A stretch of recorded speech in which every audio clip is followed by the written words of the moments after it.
This is Daniel, your Game Master and Master of Ceremony. This is Tori, and I play Dooley. This is Sorcerer, and I play Ty. This is Becca, and I play Mirgrat. And this is Odyssey, a Babylon 5 story. Welcome aboard.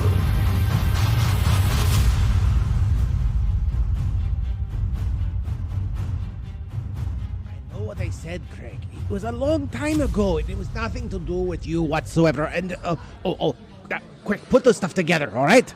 Good. Good. Now, come. I've been wondering when you're going to see Padini. Padini has got many a story for you, but Padini could not make it last time. Padini had a little bit of a problem when it came to certain legal things when trying to procure more associates for my work. It was perfectly fine, perfectly reasonable, and mistakes were made. But that's between me and the local constabulary, and possibly a report to the Centauri government. But other than that, Padini is here. Padini has stories to tell you of the TauMarie Celestia. But for your patience, for waiting for me, I would not leave you so unsatisfied. So today, we are doing something special. The something special is we're doing a double episode, twice as long as normal. You'll understand why as we discuss things, but in lieu of the fact that you could not be here yesterday to hear my story, you will be here today. Good. So, get comfortable, have a drink, and now we shall tell you about what happened last. So, when last we left our intrepid adventurers, the TauMarie Celestia was again en route to a new colony, as well as to do a usual roundabouts to various places to make it a luxury cruise for those not being dropped off. Perfectly fine, perfectly natural. However, our adventurers were trying to find the source of a new drug called amber. This amber affected Narns and Pakmara. Very strange, very potent, and was very unusual. This had to be discovered. So, while Ty, the space trucker, had to deal with a friend of hers who happened to be a dealer and was smuggling and, kicked a cup of hot jala into his lap for throwing a gun on her, was arrested. Ty had, like myself, had been incarcerated and had to be extradited from incarceration by our Pakmara scientist, Mirgrat. While in the meantime, Dooley had gone undercover into the steerage to find a black door, behind which she encountered both two people who offered her money for drugs and a source for possibly distribution center for the drugs in and of itself inside the ship. When we come back, we have to address how Ty gets out of prison, and then our group meets up again. So, Craig, you have recording? Craig, are you giving me problems again? Oh, Craig, what am I going to do with you? Ah, yes, Craig. I just assumed he was exiled. I thought you fired him. So, Now Ty has been taken away. You went to go do your quick report and then to basically go get Ty out. Now, you couldn't just follow Ty to get her out, because Ty would need to be, the usual bit of investigations, interrogations, things like that. Yes, but I did make sure to get the badge number or B5 equivalent of the arresting officer, and then also make sure that I would know what precinct they were based out of, so that I could go to the right place on the ship to, And I don't know if I'm going to get Ty out, but part of it is that I want to be someone who is there, so that even though Ty is in custody, people know, the guard, the security forces know that there is someone who is actively taking an interest in her welfare. Mm-hmm. Because that kind of thing always helps, is to remind the people who are holding your friend that they have friends and that they can't just go missing or whatever. Understood.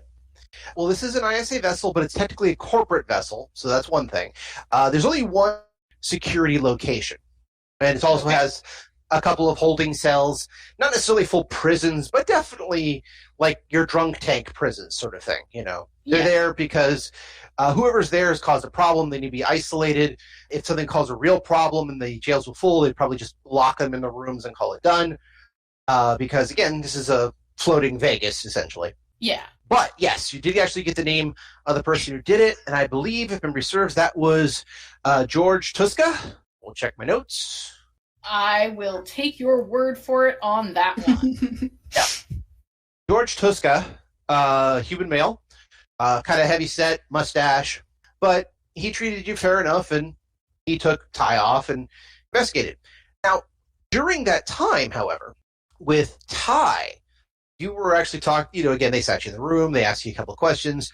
I suspect for Ty, you're the first words out of your lips are lawyer and no, I ain't talking. That sounds about right. This ain't her first time, I'm sure. Oh, yeah. Though, just for...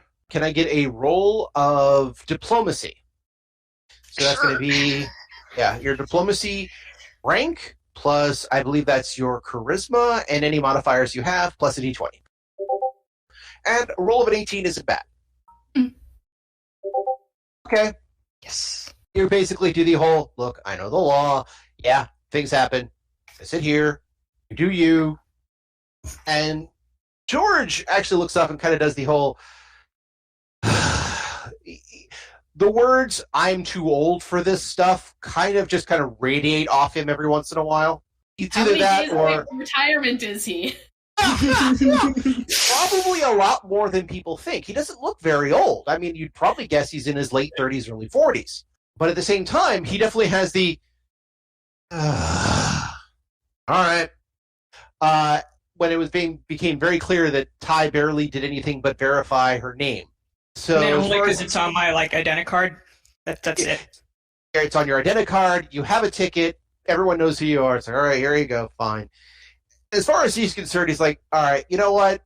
We'll do our investigation. If the guy wants to press charges, fine, but expect to be here for a little while we do some paperwork. I hope you like very simple sandwiches or beef pill or protein pills for dinner. Otherwise, enjoy your stay. Gets up, closes the door. It's just like, the phrase "I'm done with this already" is just radiating off it.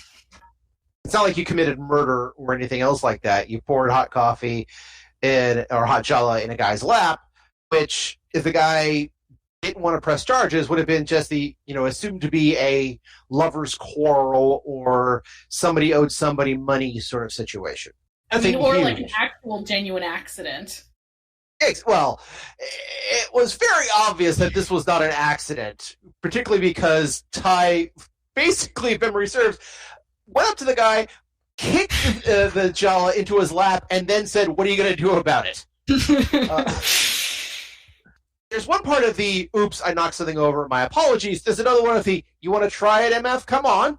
And this was definitely one of the latter. I have a loose definition of accident. Fair enough. And yes, by the way, that is me editing my language very profusely. I'm getting used to the whole PG-13 thing.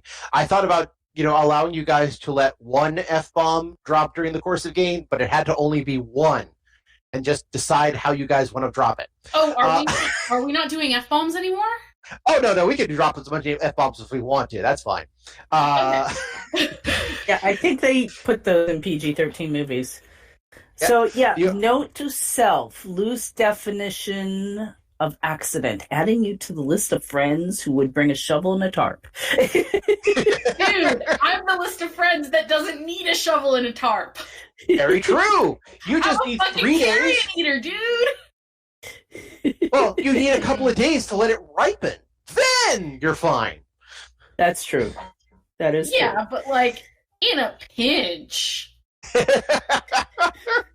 I can just eat dead organic matter. It's cool. Though I can see the whole, we need to get rid of this body. Oh, man, I'm not sure if I can fit all of that in. It's a lot of meat. Now I'm getting bizarre things like the Pakmara equivalent of Weight Watchers. Oh my god. Okay. All right. That's just wrong. 108 pounds. How many points is that? Is that 40 or 80? I lost track.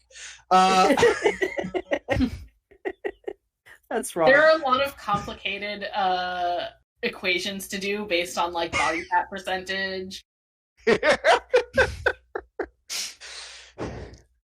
So, as everyone now takes a pause and feet, are we really discussing this?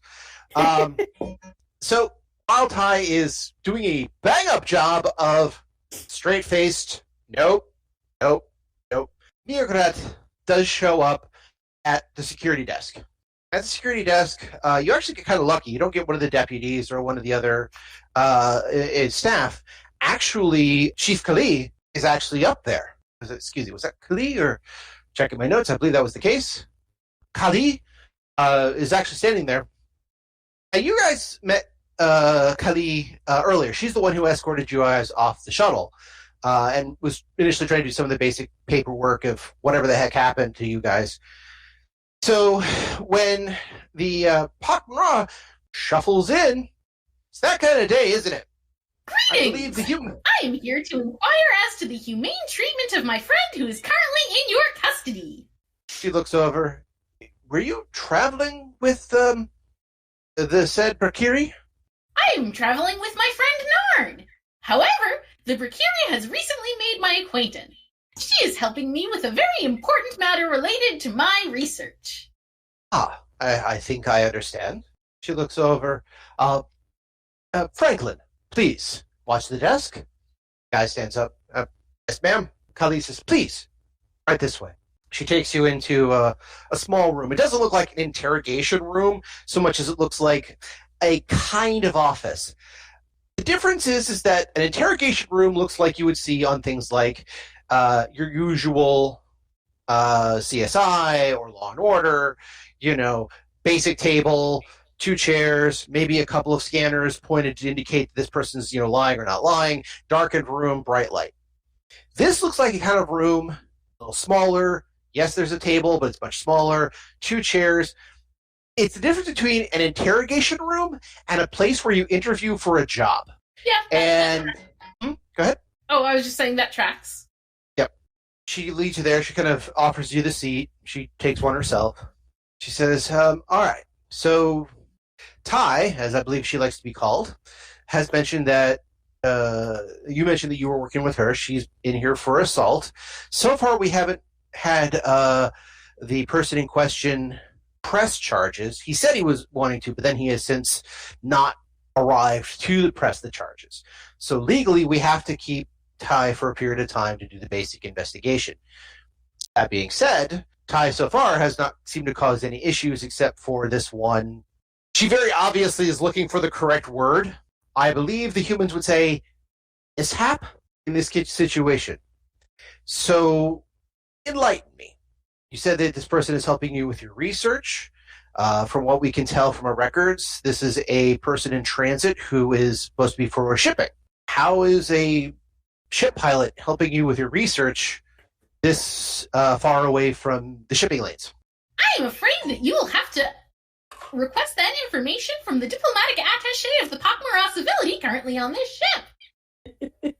Since that's not a bluff, I mean, it's not like you're lying or anything like that, but that is kind of the, wait, what?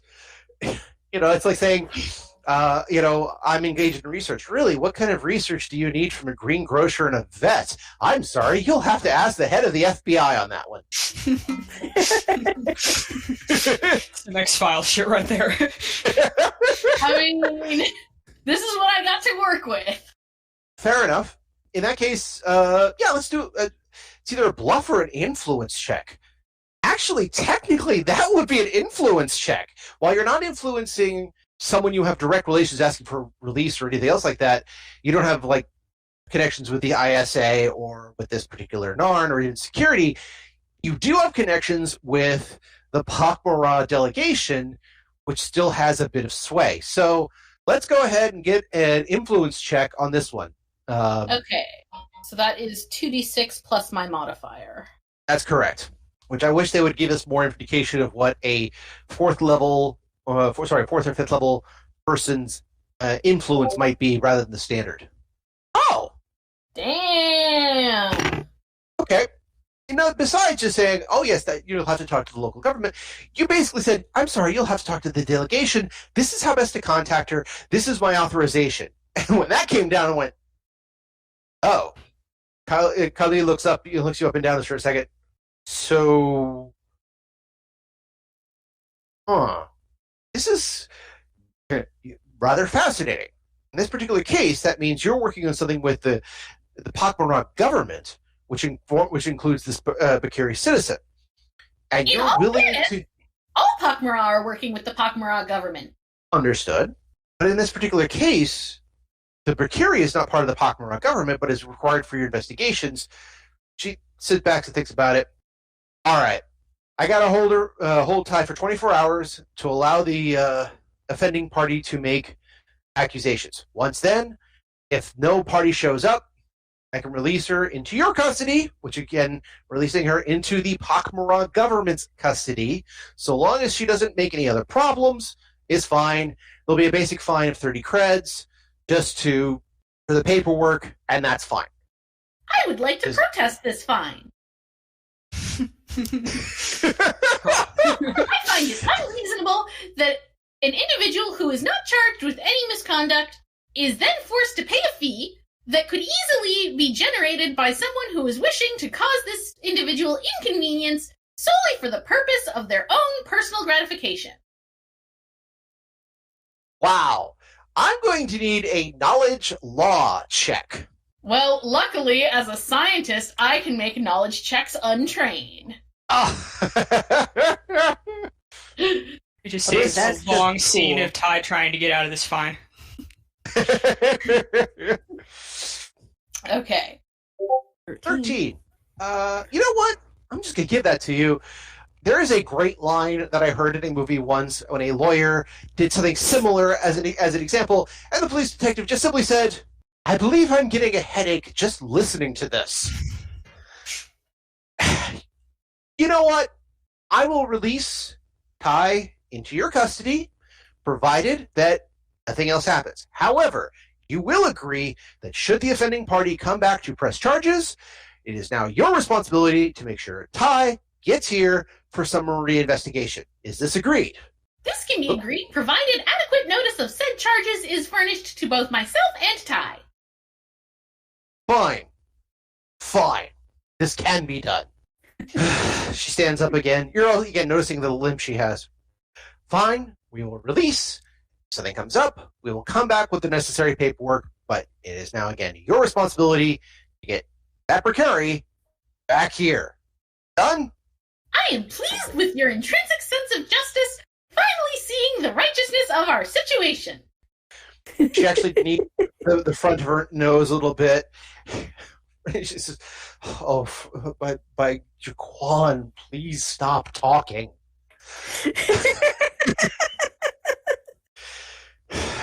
Just wait in the waiting room. We'll have Ty presented to you in the next 30 minutes.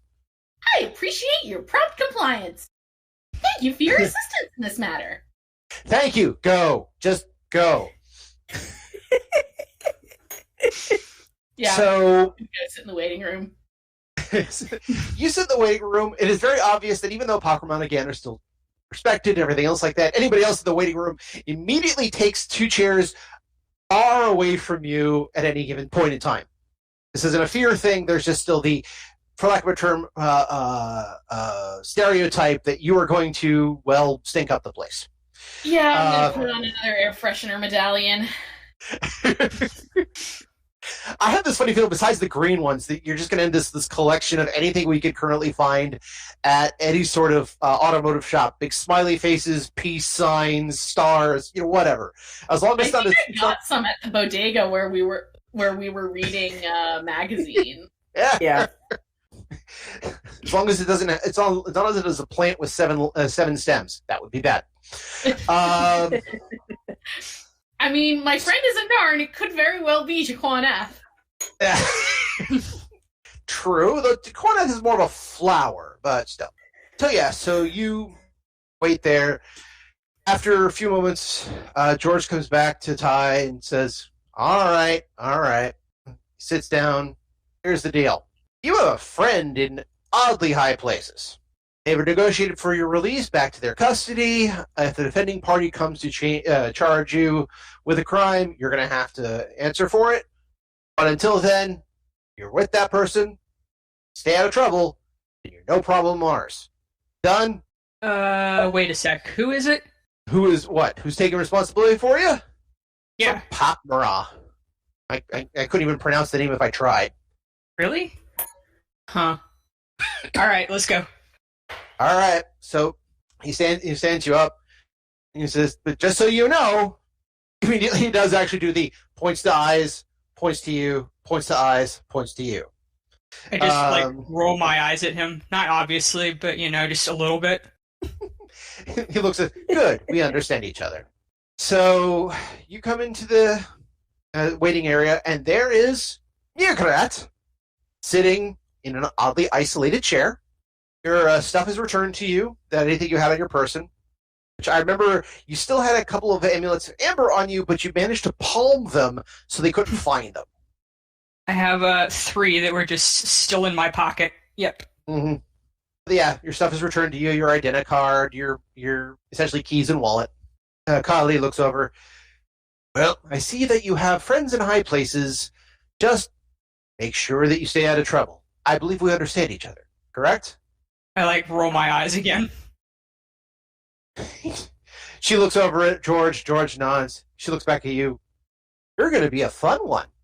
Well, enjoy your flight. We will see what happens when we get to our destination. In the meantime, she points you both of you towards the door.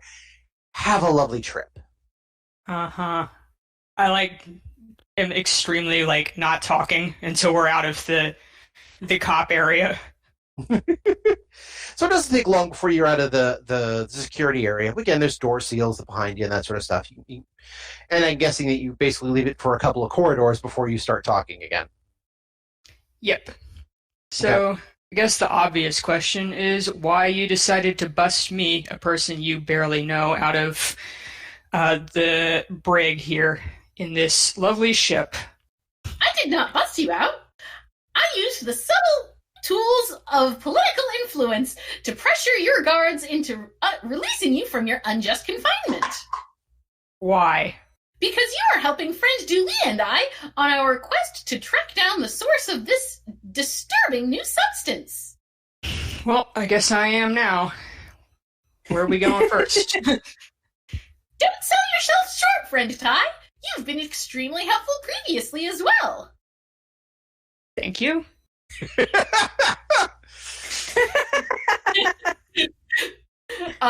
So I'm going to send a quick message to Dooley, basically to ask her where she is and if she needs us to come be in that place with her, or if we should go and wait for her back at our headquarters. Okay.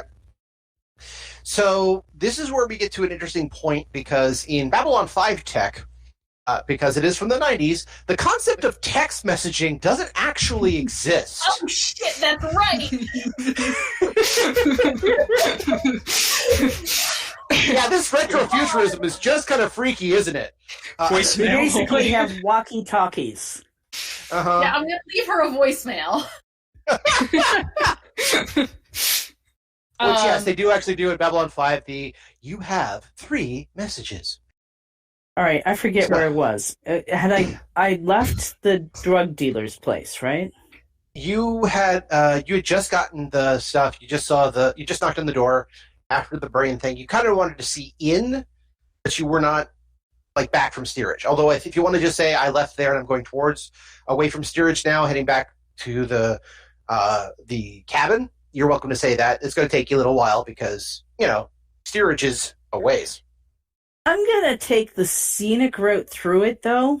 I want to see if by chance I happen to meet anyone from Brown Sector who might have signed on as cleaning crew or basically labor. Okay. So that would be contacts, which is normally done as it's a feat thing, and they would specialize, say, okay, I have contacts in X, Y, and Z. So let's start there. Do you have any contacts feat? And it would be a feat, you say, right? There's a feat that is contacts. No. I just have something called down below feat, but that's for noticing things. I have influences of brown sector, but I don't know how much because we never walked through how many I would, like points or anything I would have for that. Well, the local influence for brown sector, it's 1d4, and then additional lurker local influence increases by +2 each level, and may also create one other influence by +1. That's the basic here.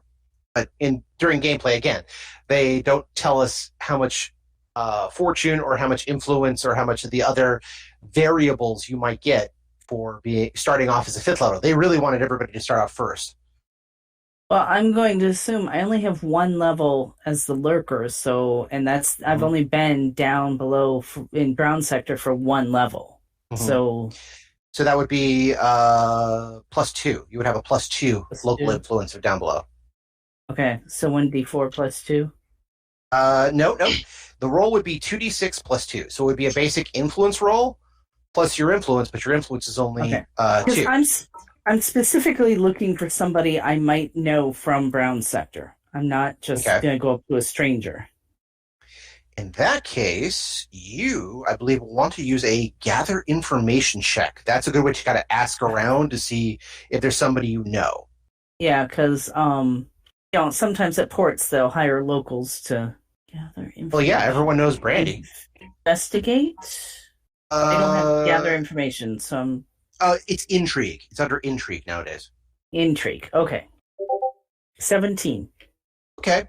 So you can ask around, say, is anybody from brown sector? Yeah, there's a couple people from brown sector. Now, again, some of the people were obviously here as colonists for a reason. They had nowhere to go in down below on map 5, and they just signed on real quick saying, well, there's nothing there. Let me see if there's something else. I'll be more than happy to tend a field somewhere or work in some sort of factory somewhere if it just gets me something. Now, some people actually did sign on as basic things, janitors, attendants, things like that. And none of them are going to get massive. But again, if you're looking for workers in down below, yeah, actually, there's a couple people who have been, for lack of a better term, doing maintenance in one of the cafeterias for down below. Down below, people usually get hired for things like, cleaning out the sanitation or stacking boxes in the, docking area or, stuff like that. So exactly. Okay. My dice roll is coming up interesting for who this person is. So, all right. Would I know of them or know them personally? Is this somebody you know? It is. It's not something you've talked to a lot. Probably won't. They'll probably recognize you. But if my dice roll for people came up, there is this one, of all things, Centauri female who. Okay. Yeah, like I said, I have specifically a D12 that I have adjusted to be a random race generator for Babylon 5. And the first time it rolled up is Mimbari, and that makes no sense. Centauri does actually make a little sense. She's classless. I mean, she is considered, there's the nobles, there's the vassals, there's the serfs, and then there's these people. Basically, they were slaves, or they were slaves that were fleeing masters. This is actually not uncommon in Centauri society. Centauri still utilized slaves up until the reign of Londo Mollari. Right. So a Centauri female working as, in this case, basically a food processor. She's working in the kitchen. It's not great, but yeah, she's doing the basics.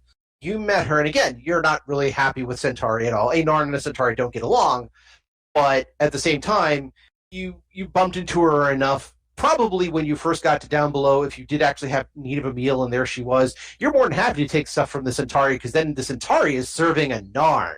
Yeah. So in that particular case, yeah, you do.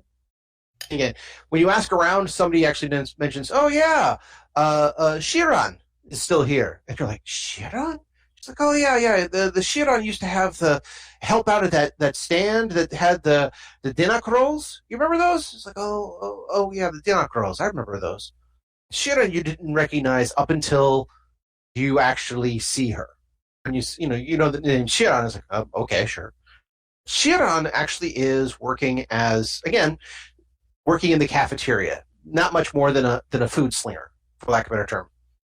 But once you see her, you recognize her. Now, you haven't addressed her yet, you haven't talked to her yet, but you do see her there.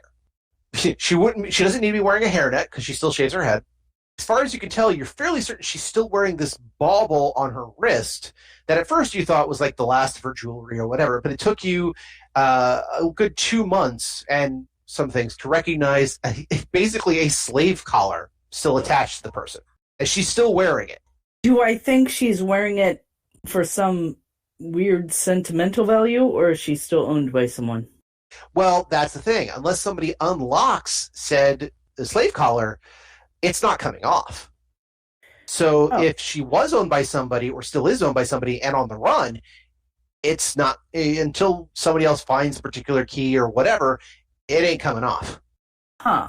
Centauri are very diligent when it comes to marking their property. How difficult do I think would it be to unlock that? It's a molecular lock. Let's just say it's not impossible, and you could get it. You yourself, as a lurker, and I know your other background, probably not. Your Pakmara, on the other hand, might. Okay. All right. I'll go catch. And again, the operative word is might. Might. I'll go catch a quick bite to eat where she's supposedly working. Again, it's not necessarily good food. It's pretty much generic. For anybody here who's ever into a college dorm, it's college dorm food would be a delight compared to this. I mean, it's not quite a full soup kitchen or anything else like that, but it's decently prepared, but it is very basic. Very, very basic. You get essentially something that looks like grilled cheese, which probably is a fortified substance with more protein, nutritional value, and things like that. But it's going to taste exactly like a grilled cheese, but not a good grilled cheese. Does that make sense? I mean, there's a huge difference between saying having provolone with rye bread grilled and Velveeta and white bread. Yeah. This is closer to Velveeta and white bread. Now, it's viable for almost everybody here. I mean, it's anybody who's in the steerage area will more than likely be able to eat it. So that's what they generally have in these cafeterias. But they have various different types of synthetics. In other words, it's not just I will have the brown goo or the blue goo or the red goo. It's more of they call it lasagna. They call it breen-tacular. They call it the shasana mix. But it's essentially reconstituted proteins and vitamins. I assume they do have a full range of goo options available for those who are less fussy. Oh, absolutely. But they will call it things based on the flavor textures of those goos. Because they're not just saying, I would like the blue goo. People probably say it, but it's probably something to the effect of, I would like a bit of the berry blast. Or, please help us out. I really would be interested in the tomato berry stew, etc. Gotcha. And there's a lot of cuisine that is basically unearthly, which is things I could describe, but they sound weird anyway. Like the deep fried tree worm, which is actually not bad. I have nothing to say to that. I will go into this restaurant and sit down and order something basic then. Okay. It's not so much a restaurant, so much as a cafeteria. You go in, you grab a tray. There's people behind the counter that you say, you point at what you want, and they add it to your tray, and then you move on, and then you kind of pay at the end and done. Okay. Okay. So IKEA for the really poor. Kinda, yeah. But yeah, it's basically like a cafeteria. Very simple. The tray is there. Again, if you like IKEA for, I won't say the very poor, because let's not lie. IKEA is the cheapest breakfast you will ever encounter. Ever. Yeah, but people don't go there. You get the idea. Yeah, people do go there for the food, but I get you. Yeah, exactly. Or if you are a diehard Texan, there's the Luby's, or Luby's. I think there's a few other cafeteria chains that are still exist. Not so many right now with COVID, but yeah, something like that. So yeah, I'll grab some basic food and keep an eye out for her. I mean, I don't know if she's dishwashing or the one bringing food out to fill the space or cooking or what, but I want to see if I can spot her. Okay. All right. You do actually spot her. She's at one of the particular stations dishing out a kind of dessert feature. Basically, you could try to grab for some of them, but for hygiene purposes, when somebody says, I want some of that, then somebody else on the other side presses a button, door opens, they grab it, or it's applied to their tray. So she's the one doing a lot of the application. It's stuff that in some ways could have been handled by automation, but welcome to retrofuturism. So yeah, but she's not looking great. I mean, she's looking presentable. She's clean. She's not no makeup. Her outfit is probably a generic jumpsuit of all things. But otherwise, yeah, she's there, not smiling, not anything else. Just here you go. All right, here you go. Well, when I come to get my dessert, I'll say, "Oh, we've met. I remember you." She looks up. She kind of looks up in almost abject horror, by the way. I'm enjoying this.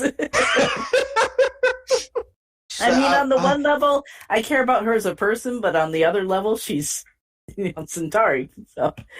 Yes, you're trying to be compassionate and okay with this, but on the other part of it, it's like we have a score to settle. Just a little one. But she looks in abject horror. It's like, can I help you, ma'am? Oh, you don't remember me. We met briefly on Babylon 5. I'm Dooley.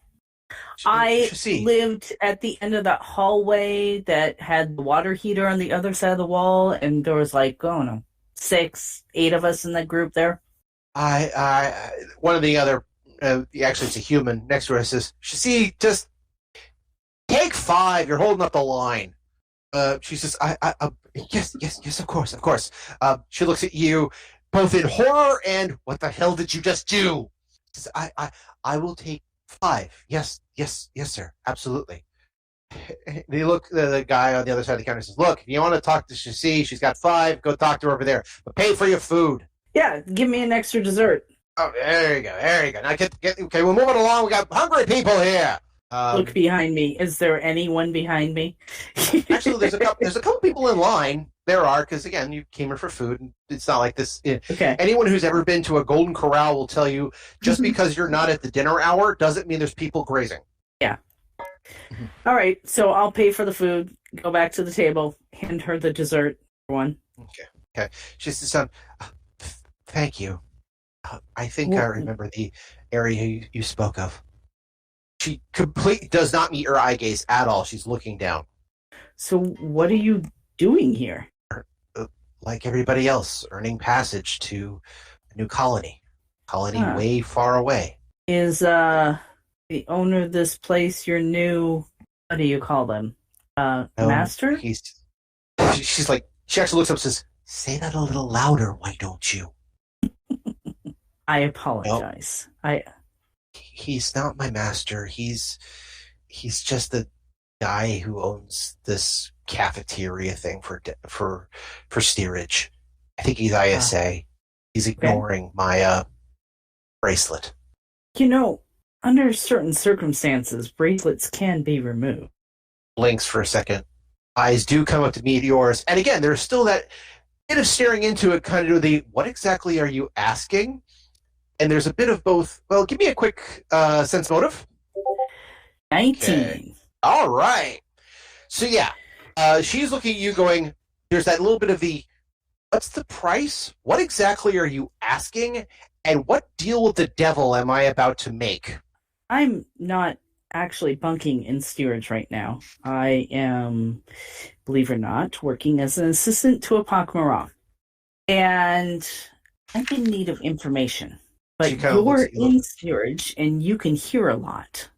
I am looking for the source of amber. Who's making it? Who's distributing it? Who's selling it? She looks over. Why are you looking for whatever this stuff is? Doesn't matter why. She kind of nods a little bit. I want to buy information, and I can pay a price that you want. She thinks about this for a second. What do you want me to do? Just ask around, keep my ears open? What are you asking? Mostly just listen. People come into restaurants, they talk. People talk in steerage. And, amber basically looks like a sugar cube that's made out of yellow tree sap, like the amber from Earth. It's kind of a golden, solid cube. If you see someone using it, you might ask where they got it. But mostly, just listen. People talk. They forget who's around. You're pretty invisible. People tend to forget slaves. There's complete in the Centauri world. You're just not even there. You're the wind or a fact of nature. Down here, nobody sees a servant. Nobody sees a person behind a counter. You're an automata. So yeah, things happen. I have a couple of friends. I have a couple of people who may owe me a favor or two who I have not asked about simply because she scratches her face a little bit, which causes the bracelet to jangle a little bit, but you get the inference. Yeah. I need to find the source, not just the corner street dealer. The source. And if you can help me with that, then I can help you. She looks around a little bit. You're not in steerage, you said. No. How can I find you when I have information?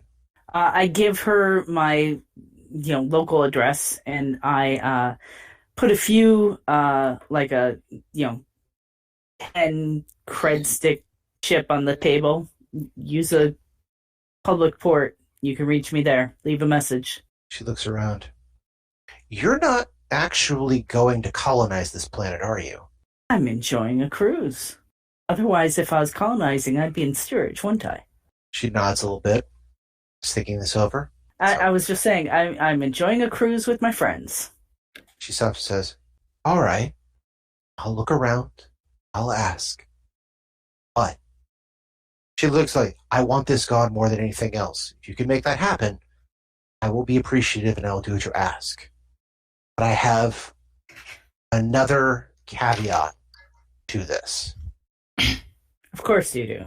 When we depart, after my bracelet miraculously disappears, I want a new name, and I want to go with you.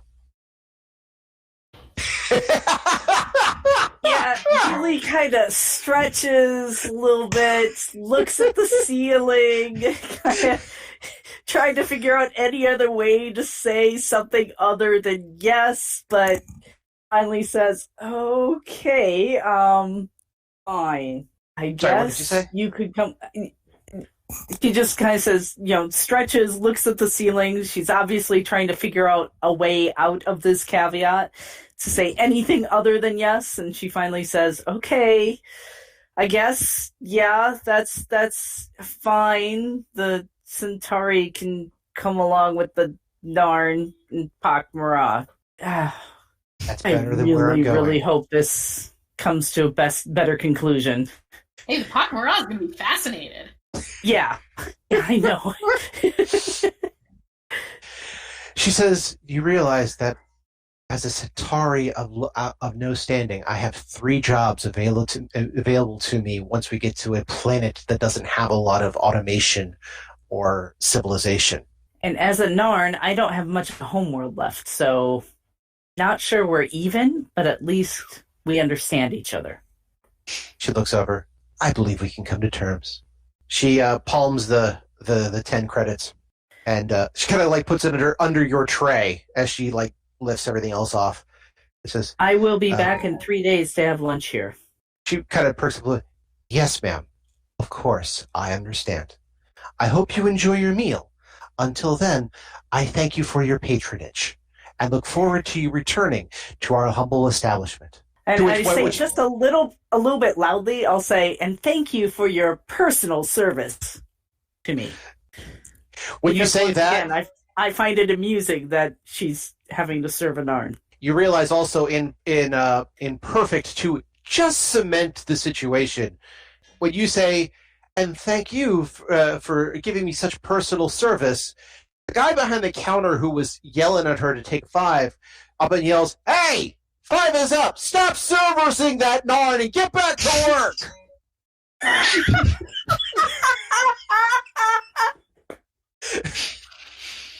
Oh yeah, I'm snickering when I walk out of there.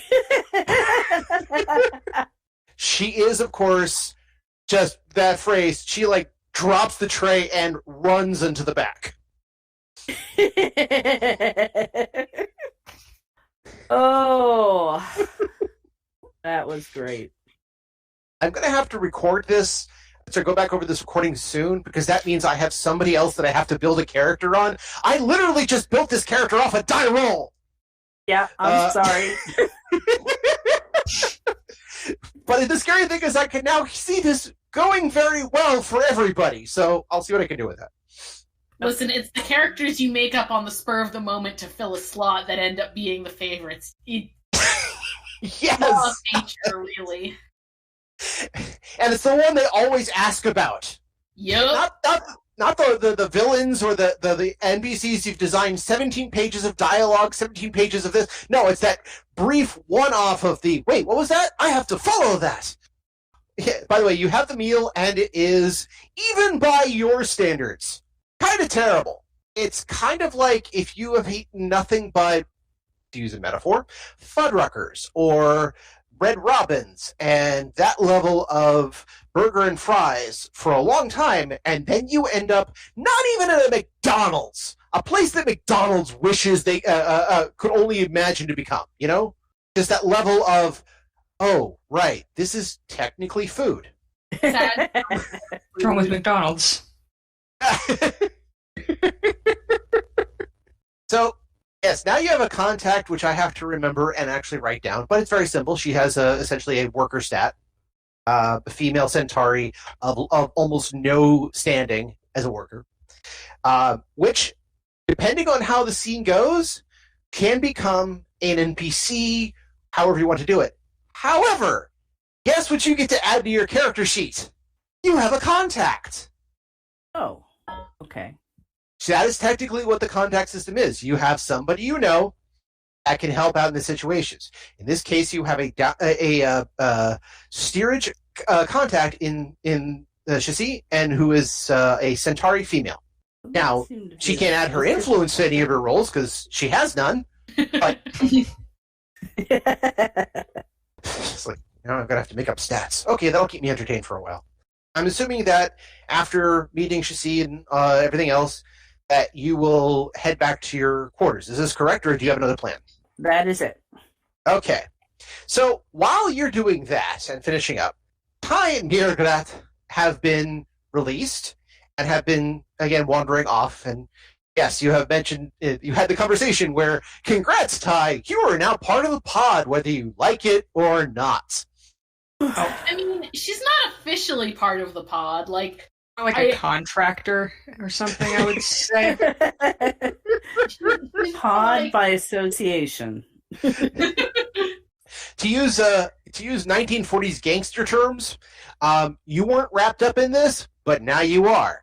Now that business is your business, and until that business is concluded, it's on you too. Congrats, you're now part of the gig. She's not already part of the gig, let's be honest. Oh, yeah, absolutely. the book thing and the drugs. Yeah. You know. Like, I've just shuffled her to a slightly safer side of the gig. She absolutely. She knew better. She did it anyway. Absolutely.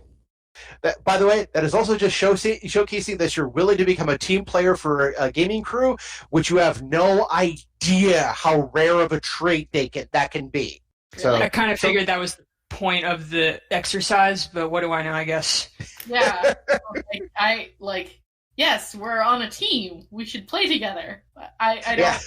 Is that not a... Oh, the number of times that I've had people who have been part of a group and a role-playing team that decided they wanted to be off in their own direction, or no matter what, they were the star, and if they didn't have center stage the whole time, they would literally go out of their way to not do what everybody else was doing. So, trust me, you're doing just fine, Tai. Sweet. Okay, but after that conversation with Tai and waiting for Dooley, what do you guys plan to do? Well, technically, Tai is in Mirgarat's custody now, so she'll just go along with whatever her new best friend wants to do. Pray she's not interested in food. I'm not going to eat Ty. She is still alive. I thought that was part of the thing. Were you just implying that it's horrifying to watch PauMarie eat? Yeah, more the latter than the former. Okay, yeah. I mean, no, like I feel like I wouldn't unexpectedly start eating in front of someone who isn't PauMarie. That's rude. Fair enough. I have learned through my interactions with non-PauMarie. By the way, in my own headcanon, I have decided that PauMarie eat like Nibbler from Futurama. Yes! So what is Mirograt's plan while you're waiting for Dooley, or do you want to go find her, or what do you want to do? I think... Okay, so I left her the voicemail. So I think I'm just going to take Ty back to our headquarters. And actually, no. What I'm going to do is I'm going to leave a message with my... I'm going to take Ty back to our headquarters, and once we're there, I'm going to leave a message with my diplomatic attaché friend, basically to let them know that I've done some name dropping, and that we have a new person who is assisting us in our investigation, and that she's actually and that Ty has been really helpful in terms of getting us higher up the chain. Okay. That'll be. I'll need a quick diplomacy roll just to see how this all goes, which is fine. Okay. Let me check my diplomacy. Not great. Let's do this. So that's an 11. Okay. So you make your report. The PauMarie diplomat nods, understands, is a little concerned that outsiders from all over the ISA are brought in on this. The phrase, "Are you going to drag a Mimbari, a human, and a Drazi into this?" He completely ignoring 7 or 8 members of the League of Non-Aligned Worlds who have signed on with the ISA. But the implication is, how big of a non-PauMarie entourage are you building exactly? Kind of comes through in the statement. Listen, I mean, above the table, we're running out of PCs for me to recruit. Which means if we find more players, we've got all these NPCs they can play.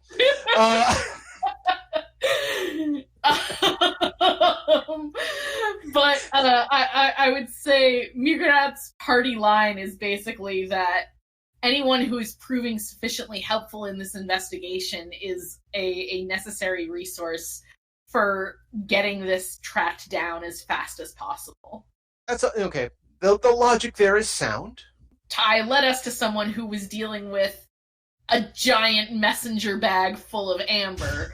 So... Kind of nods and says, I understand. We will endeavor in this case to allow your judgment as a librarian much weight in this, and we will bow to your wisdom. He kind of bows for a second, and then kind of mumbles under his breath, friendship around the Mercari. I appreciate your cooperation in this matter. I assume they're speaking PauMarie, and Ty would not have heard that. Okay, yeah. Oh, yes. Sorry, we're speaking PauMarie. Yes, right. I appreciate your cooperation in this matter. I think you will find the results to be most pleasing. Indeed. I, again, bow to your wisdom, O great librarian, and understand. Let us know how we could be of assistance in this endeavor, and thank you for all you're doing for the great PauMarie people and those of the most holy. And he kind of bows a little bit. Of your trust and assistance. Which, by the way, the whole conversation for Ty's point of view is...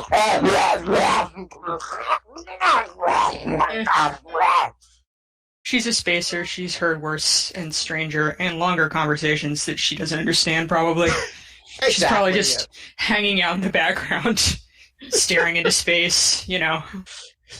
Whatever people did when they didn't have cell phones. I don't remember those times myself very well, so... Oh, them days! Oh, back then! I mean... And we had We had to VHS record things on TV. The 90s future doesn't have an iPhone for her to look at, so... Man, the worst part is 90s future also doesn't have people, like, just throwing a paperback in their bag like you actually did in the 90s. Actually, they did! One of the guys who wrote some of the stuff in the background interviewed all the actors playing the roles, and one of the things he asked them is, what do you do in your free time to relax? And whatever they said made it. Claudia Christian actually said her favorite thing to do relax is to open a bottle of wine, which we found out later was a problem, and read a book. So when you see Ivanova she's sitting on her couch reading a book with a bottle of wine in front of her. Oh my god. Now that I know books exist, I feel like Mirror has to have like a giant collection of airport novels.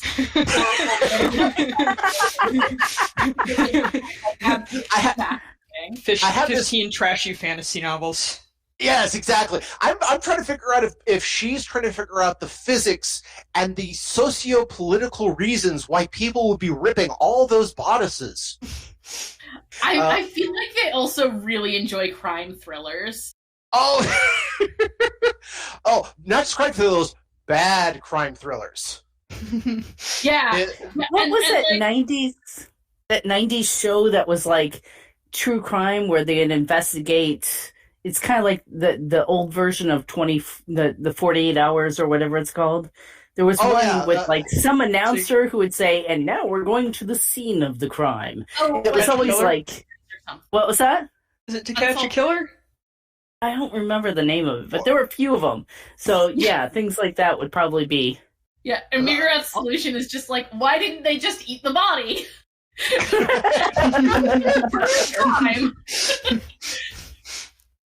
By the way, you also know there's probably 4 or 5 gangsters who have several popcorn on the payroll for that specific reason, right? I mean, listen, what you do to get through college is your business. Oh, and as another side note, I can also assume now there is some castless Mimbari, since alcohol causes psychotic rages and homicidal tendencies. A Mimbari shock trooper who is entirely designed to go into an area and just kill everybody, who is a raving alcoholic. Because that's his stimulant of choice. He downs a bottle of alcohol and goes into a blood rage and doesn't come out again until the alcohol stops. Yeah, so you have the call with the diplomat. And Ty is, of course, just like, okay, whatever. Though at this point, though, I can see Ty, since we did mention the books, they actually do have newspapers in that era. Yes, they do. Oh, they and I have all the magazines that I bought with Dooley. Oh, that's true, yes. Yeah. I start reading one of the magazines. Yeah, the Cosmopolitan-esque magazine is fascinating and bizarre, but yeah, exactly. And they all have those stupid quizzes. Yes. Are you an introvert or an extrovert? In this particular situation, do you A, B, C, or D? And Are you a see Rebo? Kira has filled out all of the quizzes very enthusiastically with like detailed record keeping for their answers and Dooley's answers. Of course, Mira made Dooley answer all of the Cosmo quizzes so they could compare results. Only to find out that you're a Monica and she's a Jennifer? Exactly. So yeah, so Ty is reading the magazines, most of which have like side scrawlings on the outsides and diagrams and all sorts of other stuff on here, as if it's a scientific paper. But do you guys just wait for Dooley to return after the call, or what do you do? Well, Ty's not going to ask about the call because that would be rude, and also I think she's probably not very interested. I'm not going to lie. So fair enough. I mean, basically, I'm just going to inform Ty of her new status and then suggest we wait for Dooley. I am going to start asking Ty all of the Cosmo quiz questions and filling in her as well. I pretend I'm not interested in answering them, but I'm obviously enjoying in answering the questions. Ty spends a lot of time in space airports, so I'm sure she does these things. She probably reads magazines all the time. All the time. She's actually probably enjoying herself right now, because also it's, here is another person who's taking an interest in you, for not the same reasons that, say, Benny or Connor did, but for someone who's like on an intellectual basis. How often do you run into that? Never probably for Ty. Yeah. So now that's kind of fascinating. Again, you're doing the conversations, everything else like that. So you guys do spend some time going over this, and I'm also assuming, please correct me if I'm wrong, that Mirgrath will take this time also to ask Ty about Brakari culture, what's it like to be a space pilot, how is life out in the stars, that sort of thing. Oh, Am I correct in this? absolutely. I am fascinated with Ty's everything. I am super psyched, and I am like I'm like recording our entire thing, and I'm like taking pictures of the quizzes once we have my results and Julie's results and Ty's results all like marked off on the page.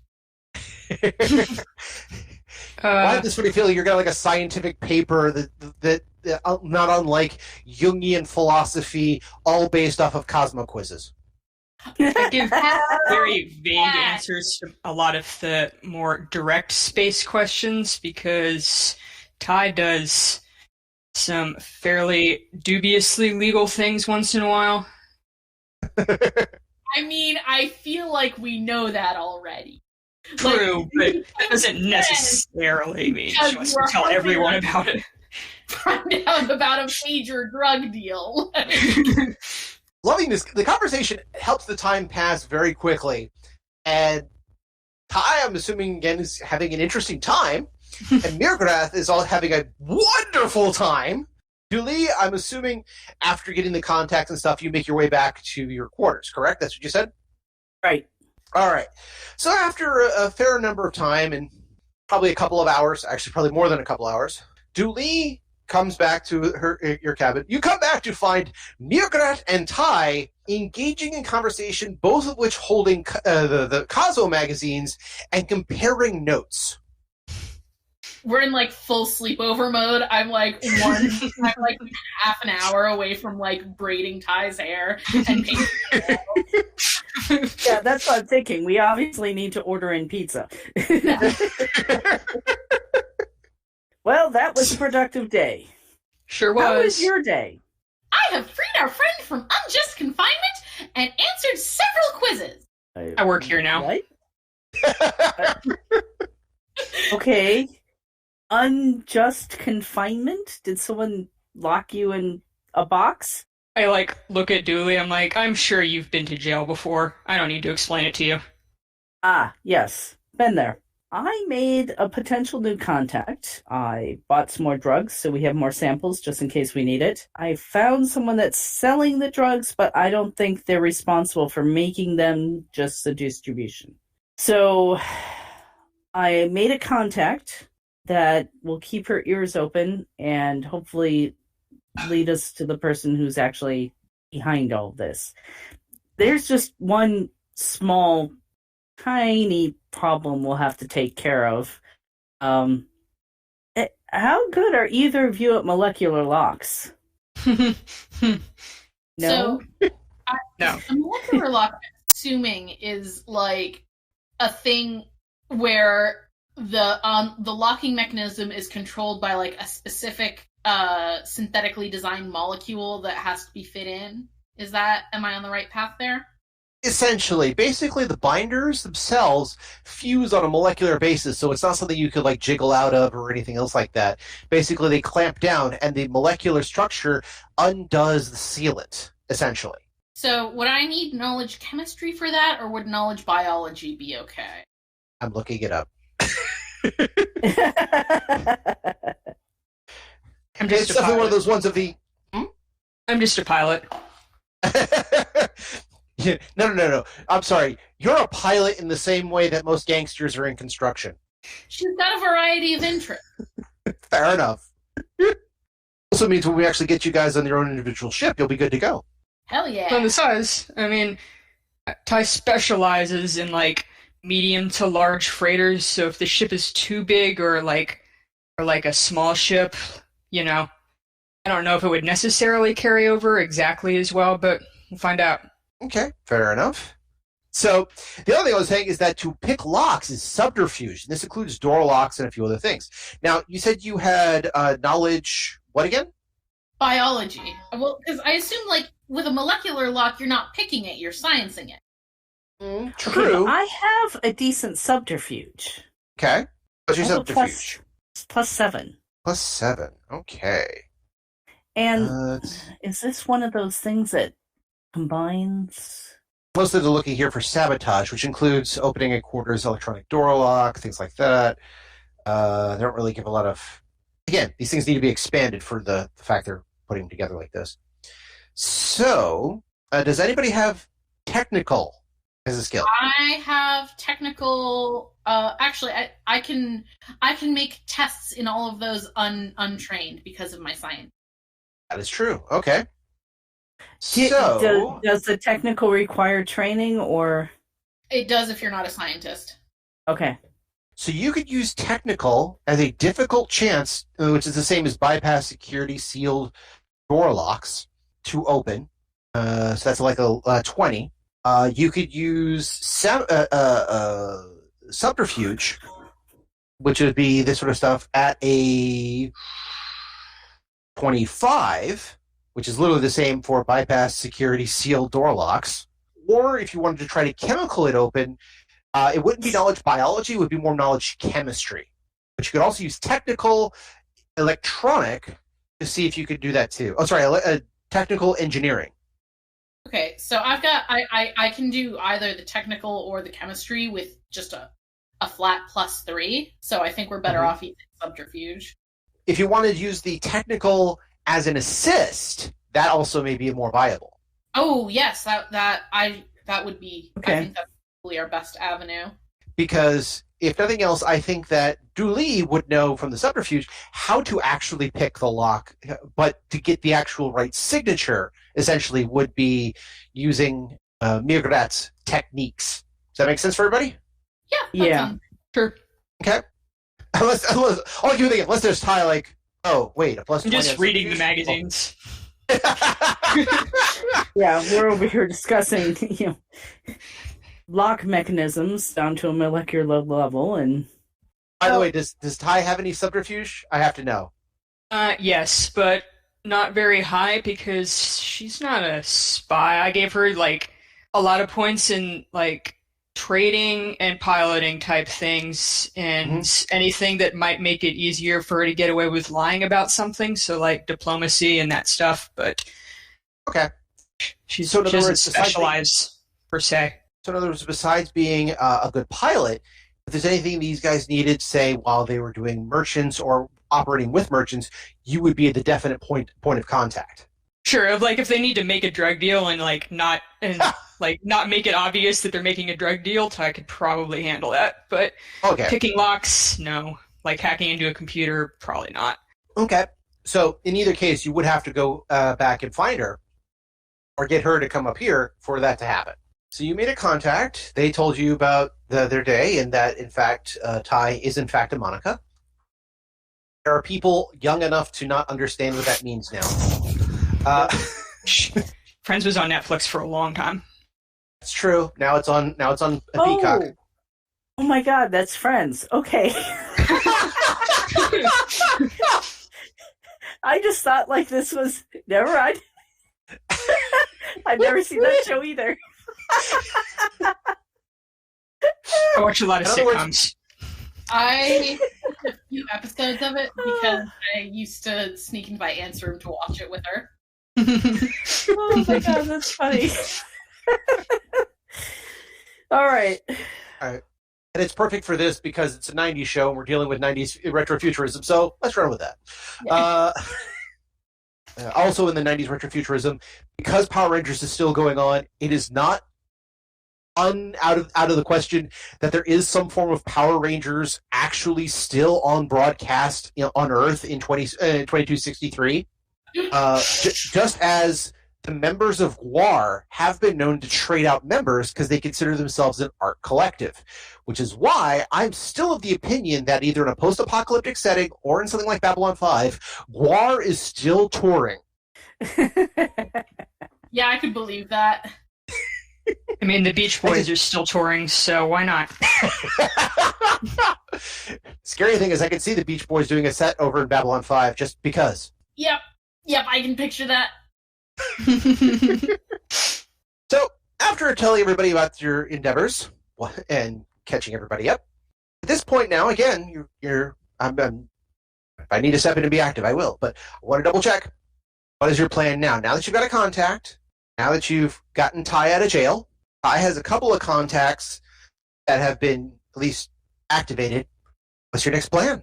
So I think for me, I think my next plan is going to, now that we're back in our headquarters, I want to start doing some actual scientific analysis on some samples of amber and with reagents or scanners or whatever.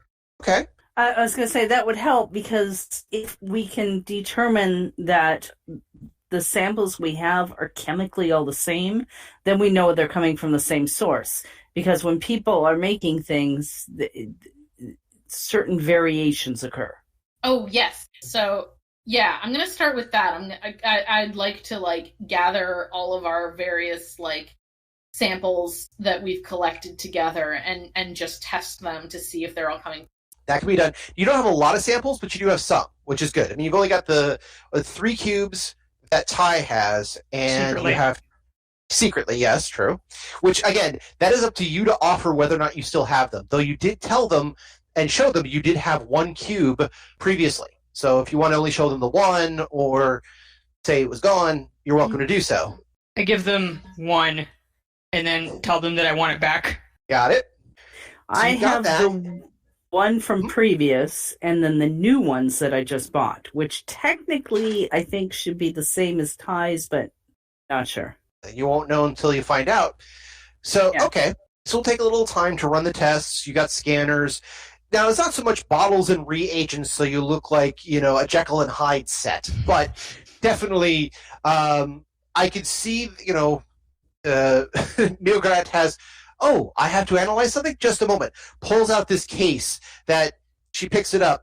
They pick it up, open it up, legs come down, it folds, unfolds, cabinets emerge, other cabinets emerge, all these sets emerges, and you have this fold box full of desk. It's Mary Poppins' bag. There's a scene from a bizarre movie called Brain Donors that comes to mind. If you get so basically, Mirgat wants to do this, that's fine. I'm going to need a knowledge biology and investigate. Yes. All right. So I'll start with the knowledge biology.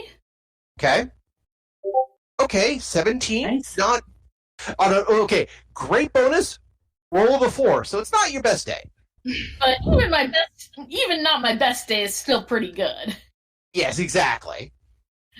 And now the investigate. There you go, 26. Not bad.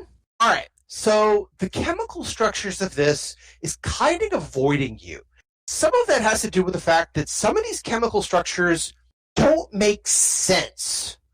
None of the bonding patterns don't make the same sense that you would find for normal things that come together, particularly in what is essentially a suspended liquid form. It's kind of a gel that feels almost like a glass.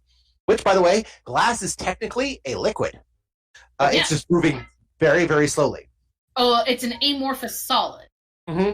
It's not unlike that in some regards, but it's also behaving as an organic structure, operating as a crystalline structure, while at the same time as a gelatinous structure. None of this makes any sense whatsoever.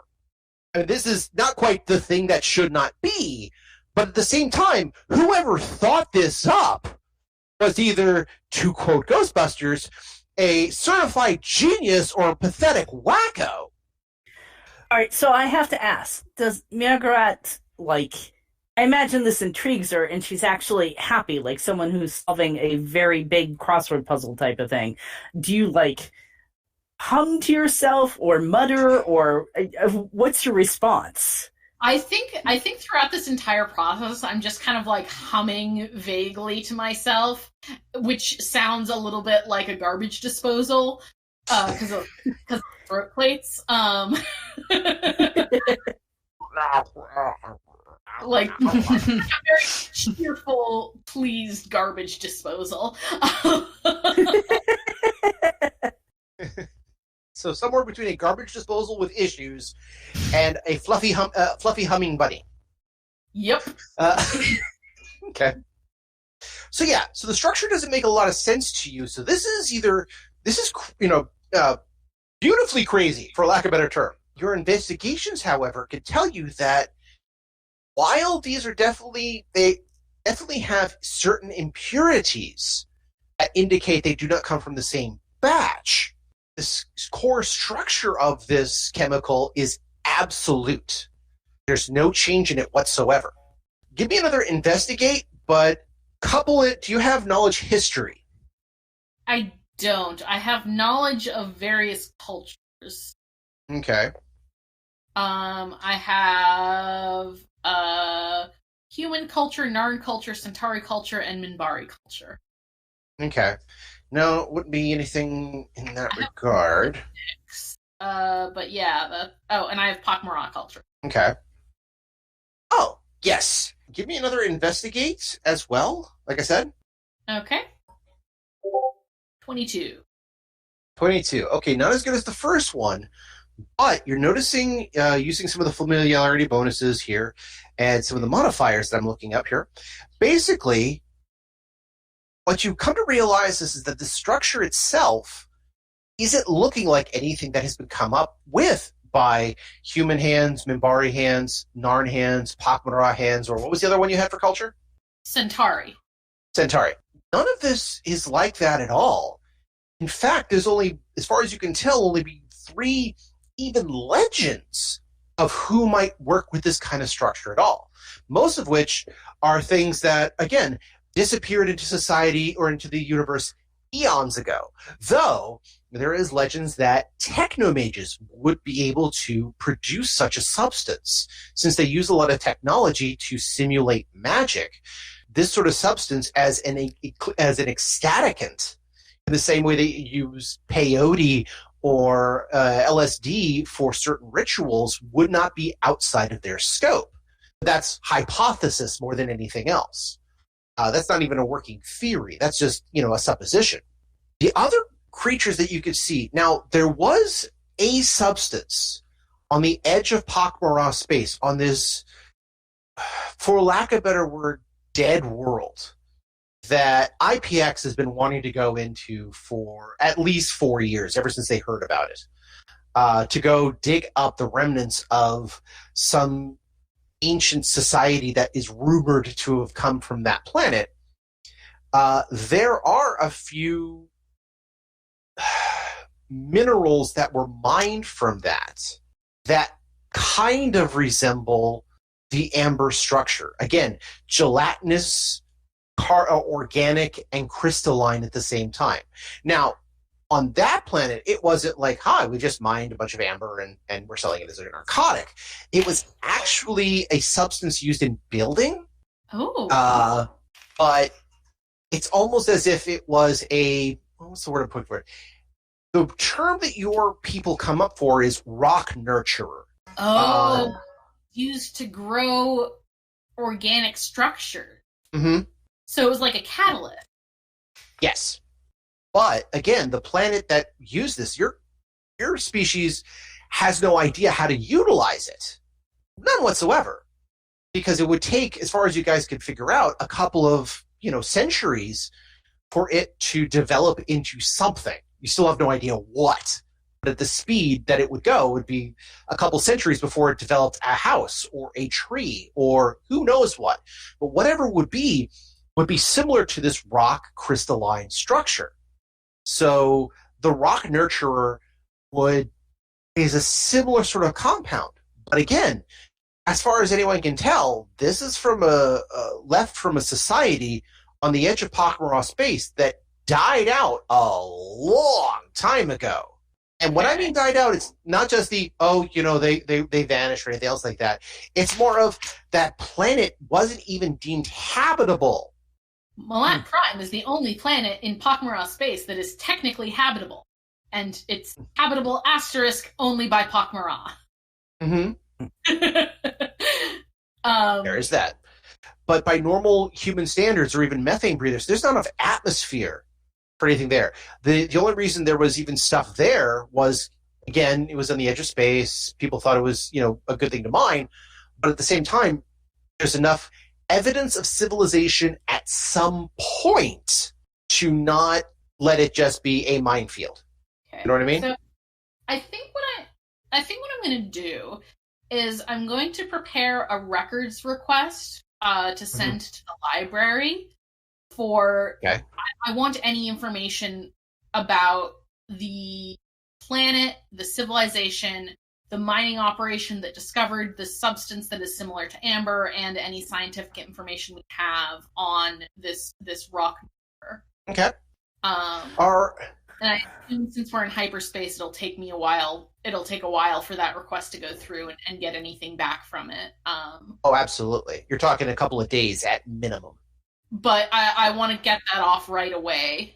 And then, oh God, I'm sorry, I'm blanking. It's okay. Yeah. And the other thing was, so I guess we should also start looking for techno. Looking for what? Technomage. Okay. Where are all the technomages going? By this point, the only thing everybody knows about technomages is that, sometime about 4 or 5 years ago, a whole group of them met at Babylon 5 and said, well, goodbye, and left for parts beyond. But Ty, as someone who survived the Shadow War up close, which, by the way, I was rewatching season 3. Yes, shadow vessels attacked Brakari space a lot. But as somebody who survived the war, you yourself know that just because somebody said they went beyond the rim doesn't necessarily mean they're all gone. That's true. Or left evidence of themselves as they passed. Can I interrupt here? Can we take a break? I think we'll pause for station identification and fluid transfer. We established that, yes, this amber substance looks like it shares a commonality with a unknown material from a dead world and the edge of Pakmara space. But it also may be linked to some sort of technomage technology. Now, again, even the Pakmara with what sending out the librarians and everything like that don't have a lot to go on with what might be considered first one text, so there's no way to compare it against that.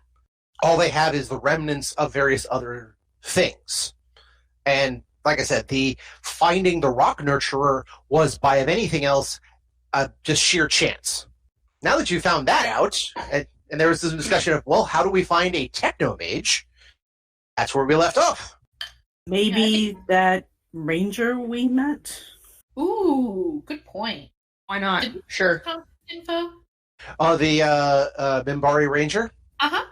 Mm-hmm. He said he was just keeping an eye out, but the person he wanted to talk to was Ty, who was being very tight-lipped, until he mentioned, nice tattoo. You guys want to try to go hunt him down? I mean, Ty works for us now. I look very, very dubious that this is likely, but I do work for you now, so if you want me to track down a Mimbari Ranger and ask him about technomages, sure. I would love it. You realize you basically were in the middle of Boston and somebody said, well, I work for you guys now, so if you want me to hunt down the Irish mob to ask them if they have all their Frosted Lucky Charms, I guess I have to. Sure. Go crazy. See if they found a leprechaun. So, okay, so you're going to try to go find that Mimbari Ranger that was on the vessel.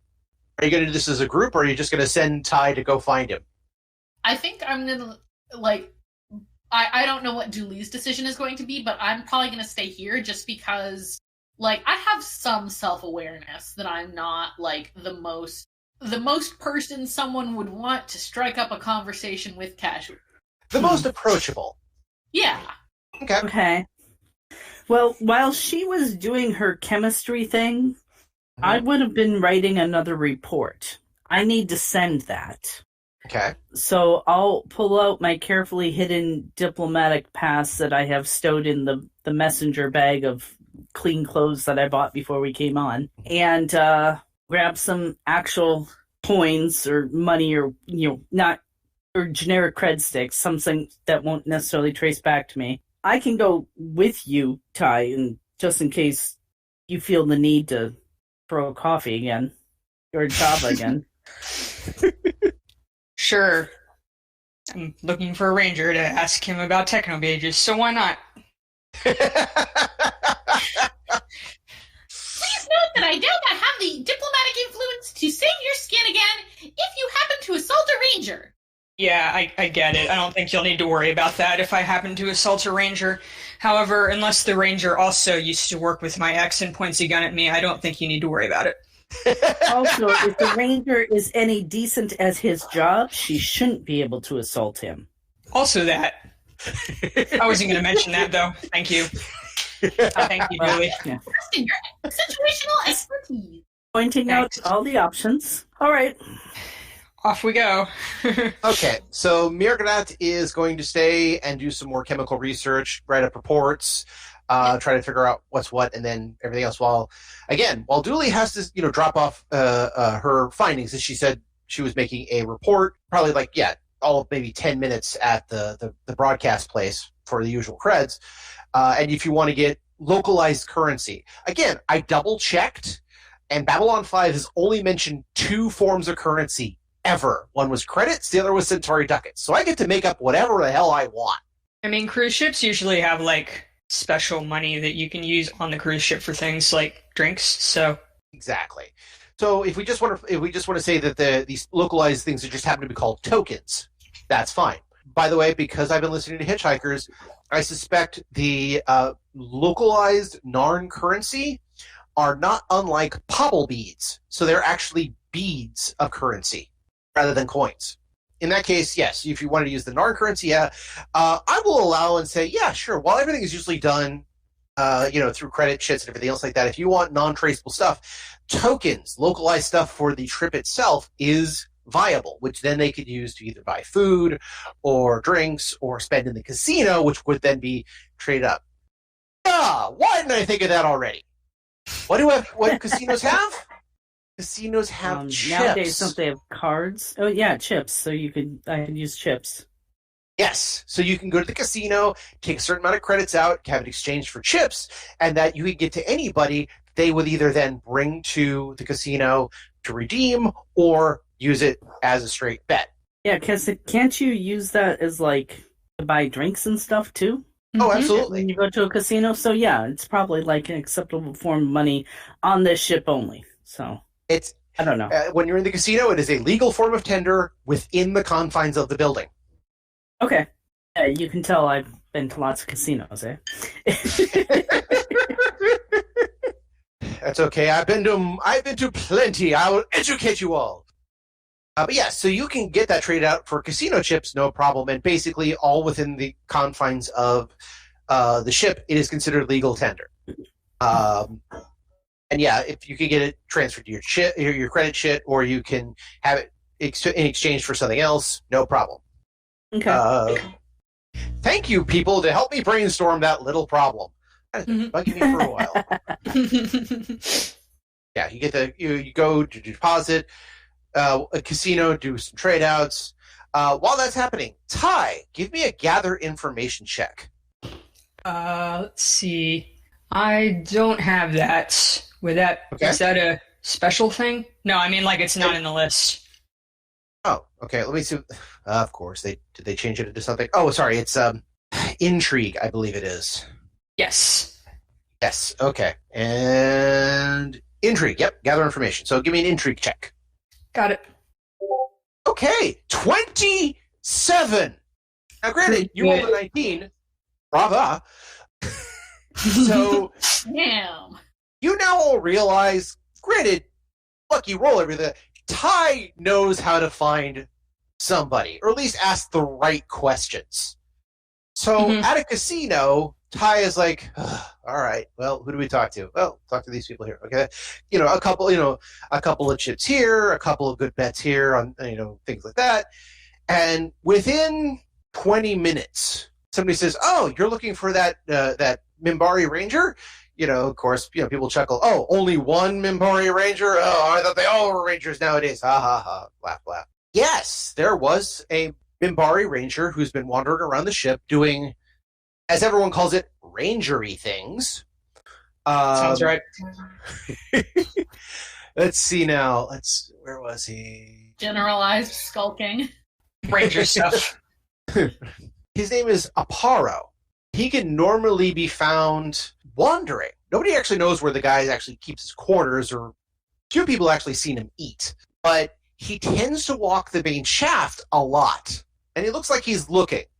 Actually, as somebody put it, it doesn't look like he's looking, but you ever seen them vids of the old American West where there's the guy with the jangly boots walking down the sidewalk, thumbs in his belt, and looking not like he owns the place, but he's, guarding everything. Yeah. Yes. Yeah. This guy could not look more like that than the guards do. So easy to find. Got it. Relatively easy to find. Whichever one or two people point out, a little strange for a ranger, but meh. Yeah, they bring in all types nowadays. When you say that, everyone kind of goes, yeah. It's like they all been there. They all seen it. But they said, yeah. Somebody said, about this time, he's probably either... Somebody goes, if last time I saw him, he was near some of the salon deck doing just the rounds. Somebody like, salon? Like he gets his hair done. I don't know, maybe he gets his bone done. That'd be cool. He's probably over there somewhere. But how do you get his attention? Do something stupid. He comes a-running. Oh, that guy. Anyway, and they immediately throw some dice. Manicure, though. Yeah, you get a manicure in the salon, not a haircut. Oh, thank you. My apologies. Can you tell I've never been to a salon? I have no clue. Yeah, you can get a haircut in a salon, but I just assume if he's in Mimbari, he's gonna be getting like a manicure. Because yeah. The closest I've ever seen to any of that, besides they talk about that they don't actually wash their they kind of cleanse themselves every day, but there was a bit cut out proving that Bill Mummy is a lot better with improv than anyone gives him credit for, where there's a point where he is face-to-face with another Mimbari, and they're asking a dramatic scene, and it says, the one person says, "So you may ask your questions, but you may not like the answer." So you hear somebody yell, "And cut," and Bill Mummy says, "Who does your bone? It looks so nice." The guy goes, same guy, just doing something different.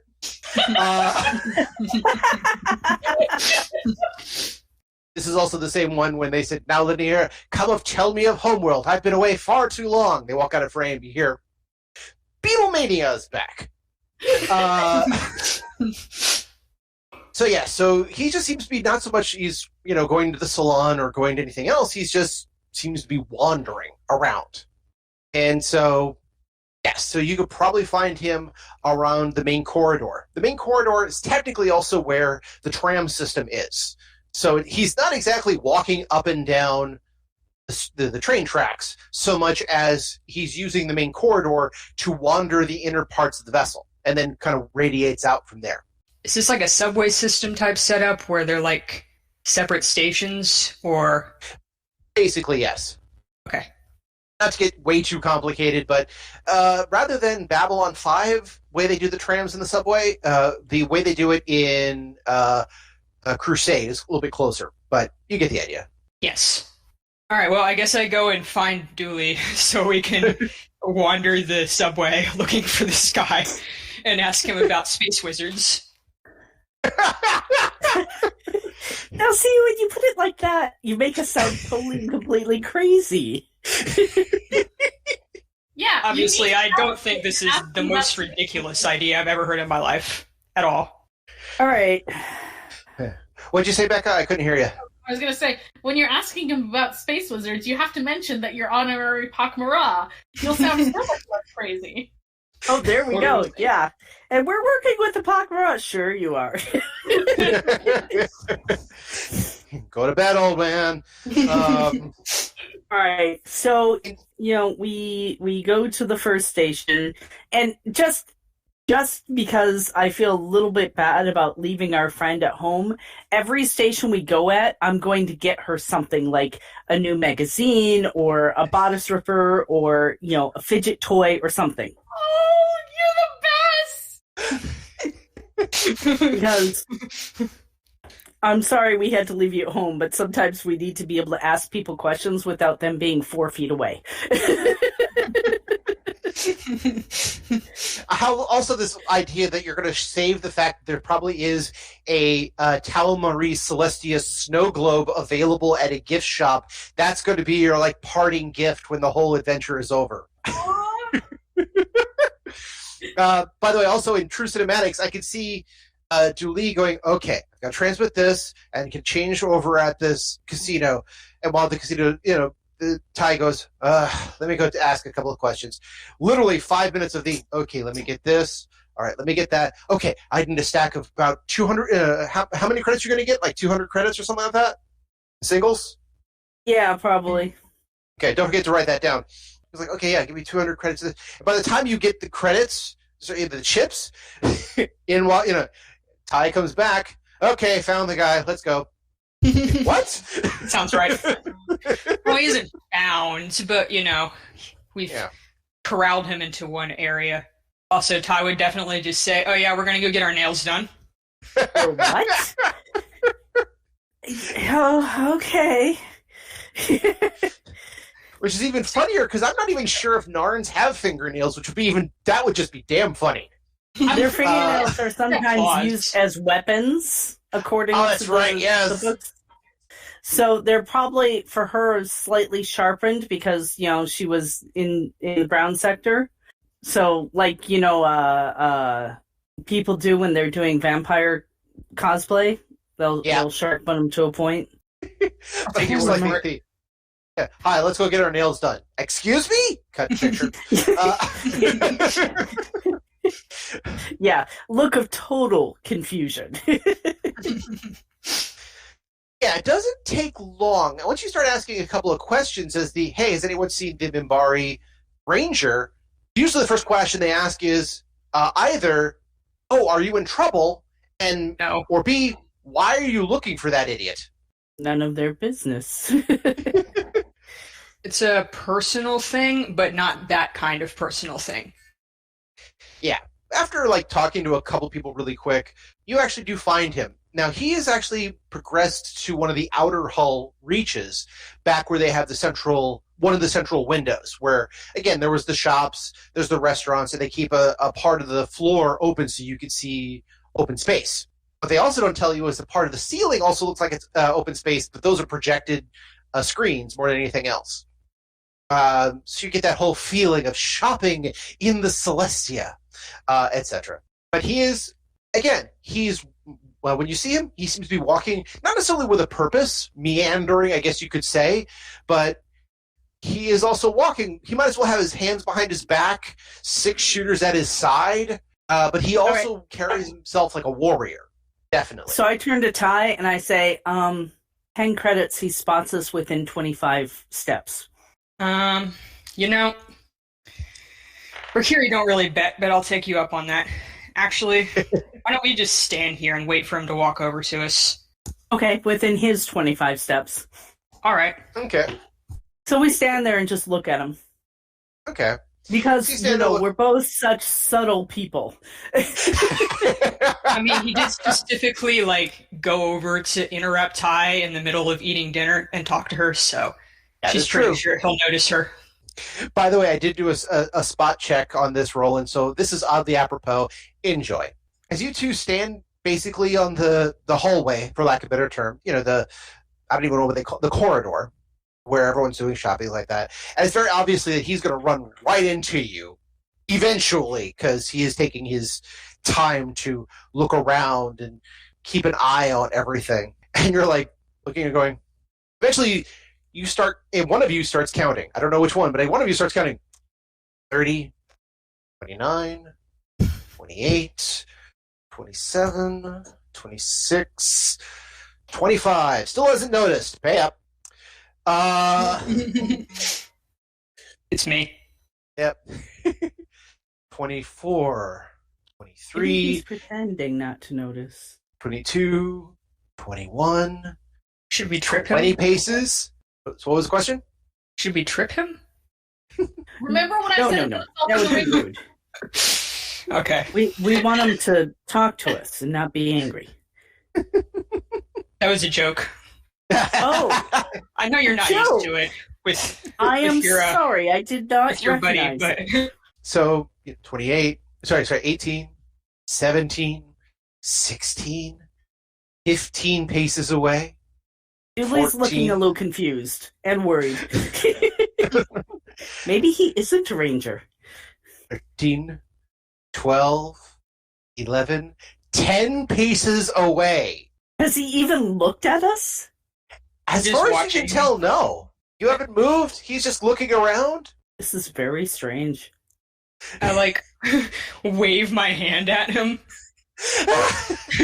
Are you deliberately going to try to get his attention, or is this a hi, how you Yes. doing wave? I'm both. It's kind of both. Okay. Like the over here, and if you just wave and not like shout anything, like he gets within 5 paces, and when you do the over here, he goes what? And you are almost certain that when he looks up at you, he almost runs into a pole. I don't think he's a ranger. I don't think he's a ranger. You're He's wearing supposed to be ranger like robes. spookily aware of everything. He bought those at a thrift store. What was that? Bought those robes at a thrift store. Maybe. It's actually just doing Ranger cosplay.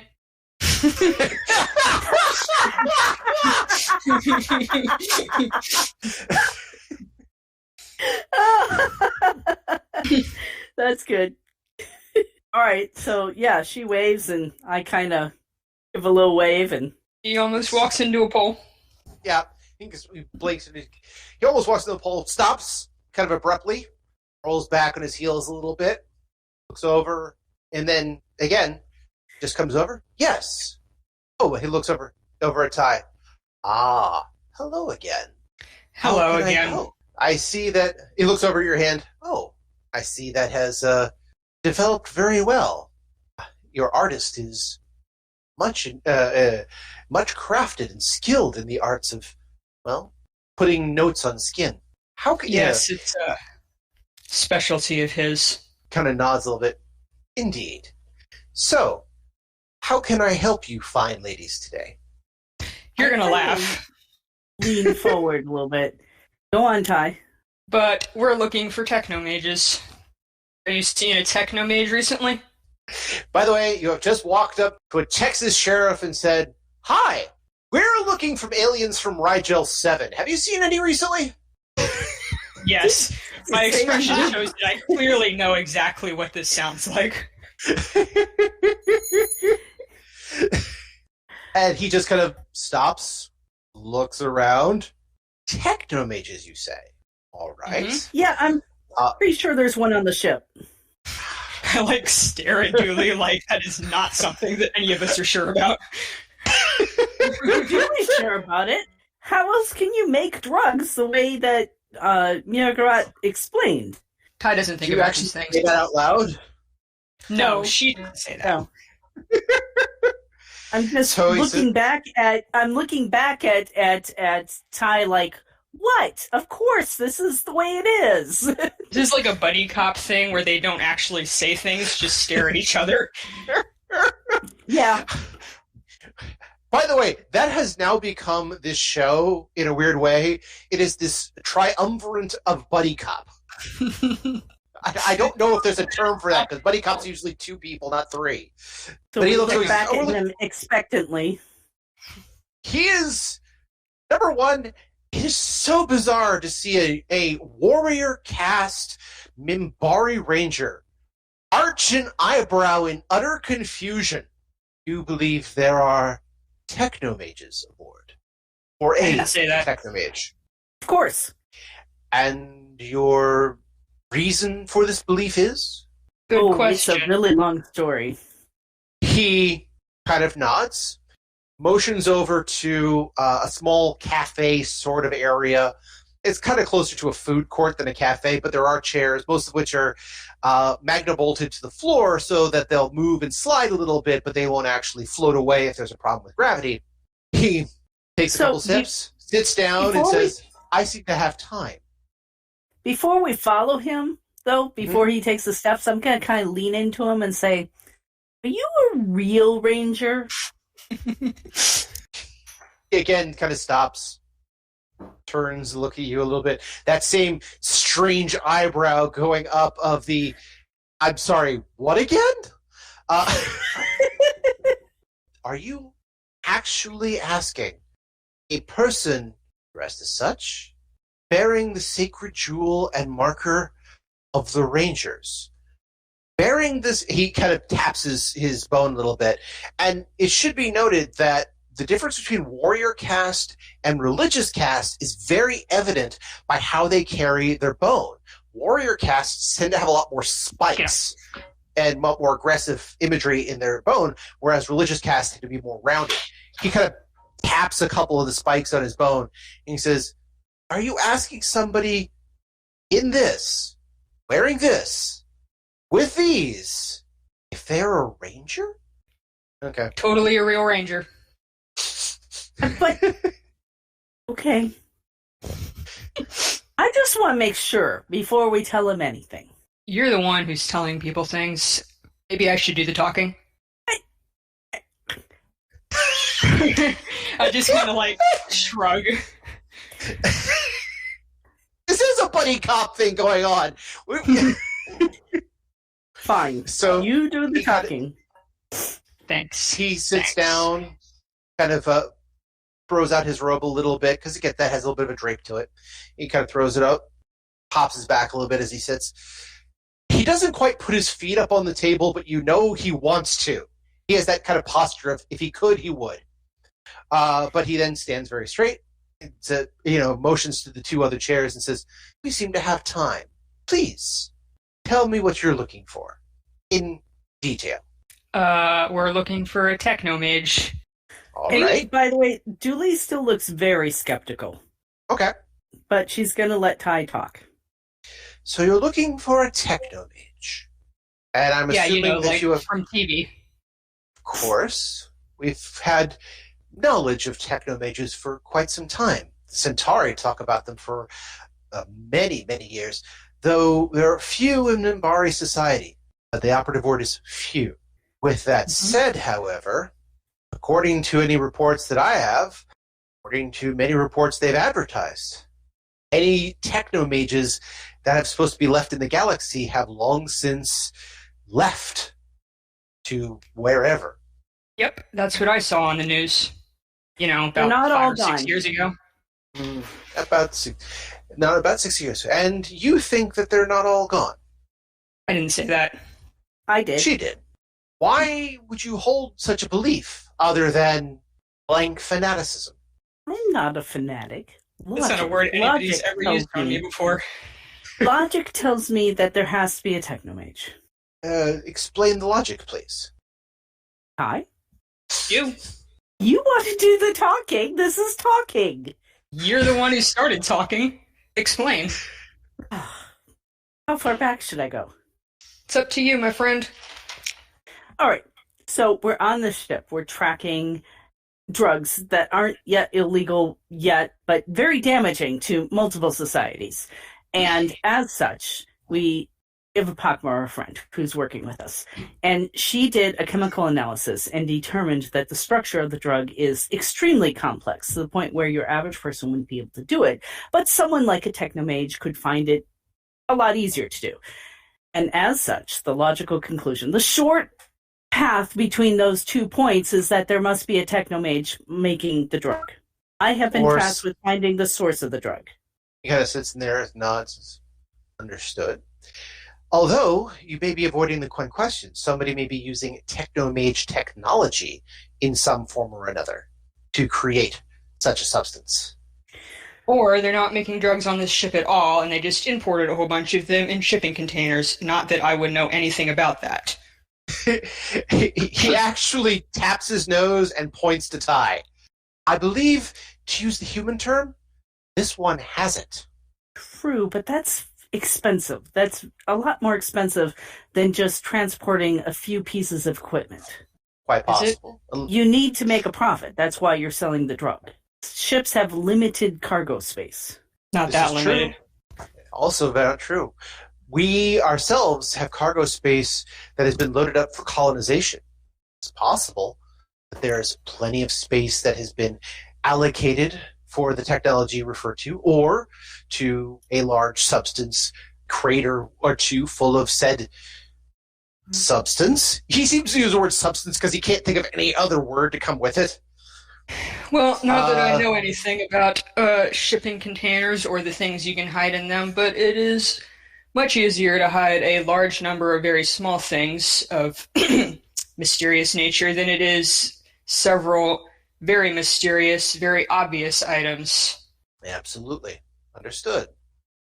And from what I've come to understand, yes, most drug sales would be, or drug transport would be in smaller, more concealable systems. Most people doing dust only come with so much as a briefcase rather than a tanker truck. Not that I know anything about that.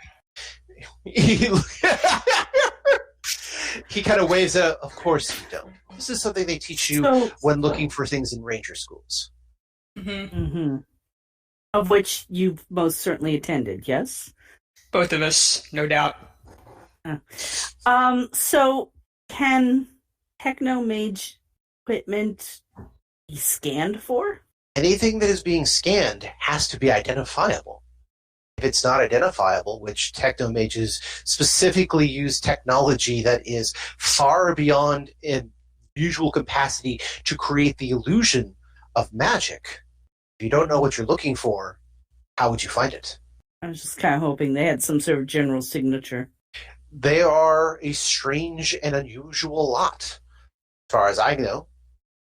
Can't say I've had many experiences with them. There's been rumors and stories like anything else. We have to get half of ours from the Centauri, but again, there's been rumors, legends here and there. Actually, he looks over, there's been a fair number of Mimbari technomages from what I'm told. But there was a whole TV show about them when I was a kid. I wouldn't be at all surprised. Good legends and fodder in the making, as it were. Oh no, it was like a magic show.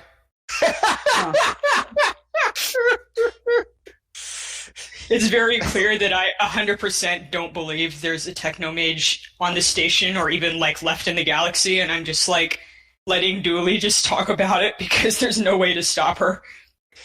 By the way, allow me to translate for those who are not in the know. This is the conversation as it stands. Hi, we're looking for ninjas.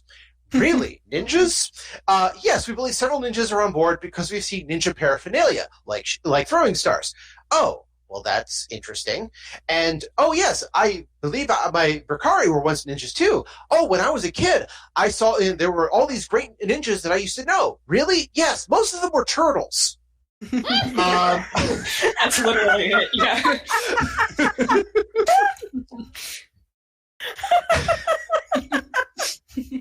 Oh my god. All right, didn't quite think of it that way, but it's a little out of practice.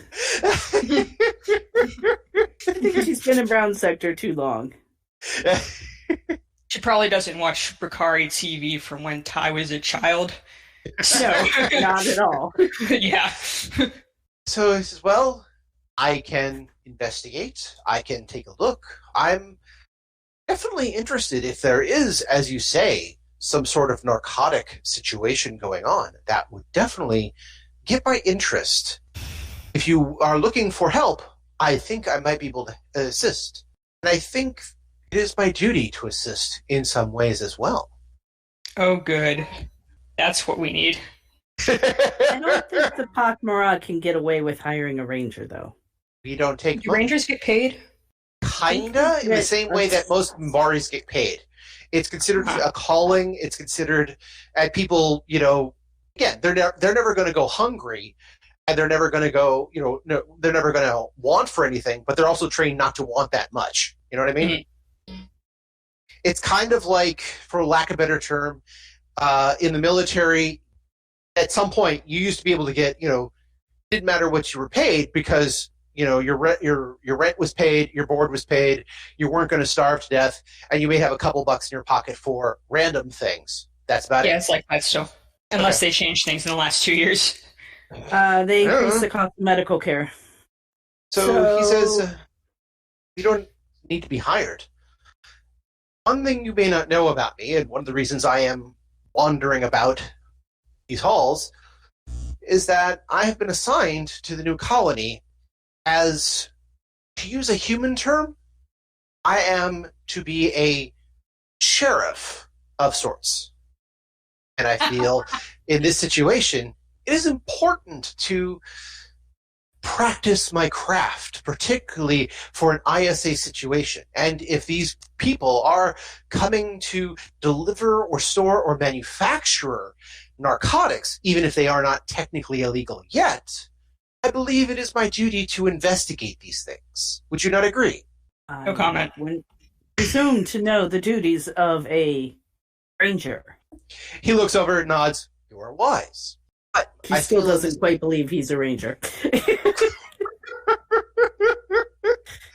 Of course. Okay, after the bit with the pole, which, by the way, I rolled a 3. Yeah. Hilarious. He says, well, very well. He looks over. I believe we have each other's information, as you and I and others were on that strange incident that happened on the shuttlecraft. He was there. Yeah. What happened there? Do you know? I've done some investigations. Some people believe that it's a strange space-time continuum blip. Some people believe it was a psychotic episode brought on by a rogue telepath. Other people believe that it was a remnant of some shadow technology that allowed horrible things to happen, and that we will, again, sometime in the future, all grow 6 limbs and become dusky until eventually we ourselves take over a new planet the way they took over Zahadum. People are inventive. There are some weird telepaths on the ship. Quite possibly. I do not know them all. I've actually been keeping an eye out because I've been told, well, I suspect, if there is a new colony opening up far, far away from Earth, a better place to put a couple of rogue telepaths who are trying to avoid the Psychor. Not my problem. How do you know they're rogue? Humans have rogue telepaths. They are the only group that have rogue telepaths. Maybe the Psychor is sending them there. Possibly. But usually Psychor would indicate badge, rank, all the officiants in the same way as a Psychop. Or most telepaths have to be indicated through gloves, badge. We have telepaths on board. DM, question. Those 2 people I suspect are telepaths. Were they wearing anything to indicate they were telepaths? Nope. So, what's the danger in a rogue telepath going to a planet? He looks over to the ISA. None, as long as the telepath isn't doing anything illegal, immoral, or violating. Okay. But to the humans, they have to keep them constrained. You know how humans can be, particularly when around something strange and unusual. So in this particular case, I suspect that those who do not wish to take, as they call it, the choice of 3, new option, that might be able to help them be without the constraint of the Psychor. Yeah, well, that's very nice for them. I have one more question for you. Since we're all friends now, apparently, I kind of glare at Dooley. And she looks back with this expression of, what? I'm being nice! This writing on my hands, you're a ranger, you're into all kinds of weird things. Ever seen it? He says, may I see it more clearly? I hold my hand out, but not so he can reach it, just within eye reach, like so he can see it, but not like grab it. Okay. Weird. Yeah, I see what you mean. He's like you kind of hold it out, kind of like just in front of you a little bit. He actually does try to reach this. Please, may I? I need to see this a little bit clearly. Fine. I let him touch my hand, but it's clear. I think it's kind of gross. Fair enough. You know. So he touches your hand. Suddenly, because of course it will, you and he feel linked for a second. You, he, and Dooley actually feel linked for a second. And somewhere far away, you just kind of get this feeling, again, the same way you saw with the book, of things huge, massive, and not angular, but as if angular grown, looking over at you and saying things at you, not quite of the word intruder, but more of, this will do. At that moment of, this will do, a flash, just mostly in your mind. It didn't actually happen in real life. Nobody else seems to notice it. Just kind of goes between the three of you, and the table that you're on cracks. I yank my hand away. He also retracts his hand very quickly. Dooley stands up. What the hell was that? Good question. Indeed. That is a good question. What was that?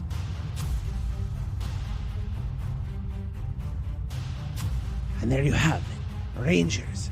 Strange things from beyond the stars. Possible technomages. Rock nurturers. And more strange happenings as the writing on Ty's hand becomes more and more development. So join us next time in 2 weeks. And I promise I will be here again.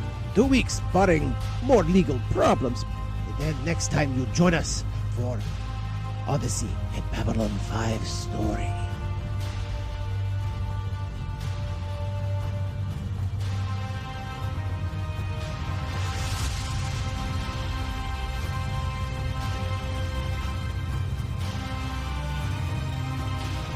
And that's where we end this week. I want to thank everyone for joining us. I hope you will continue to join us every 2 weeks for another episode of Odyssey, a Babylon 5 story. If you have questions, comments, constructive criticism, or just want to say hi, then you can find us at temporalplaygrounds.com/Odyssey or email at temporalplaygrounds@gmail.com. Babylon 5 was created by J. Michael Straczynski and is owned by Warner Brothers Domestic Television. The Babylon 5 role-playing game was produced by Mongoose Publishing utilizing the OGL Open Gaming license of D20. Our theme music was composed by Evan King. The song Titan Striker is available on YouTube, social media, and at evankingmusic.com. Please see his website for more information. Again, I am Daniel, and I thank you for joining us on this adventure.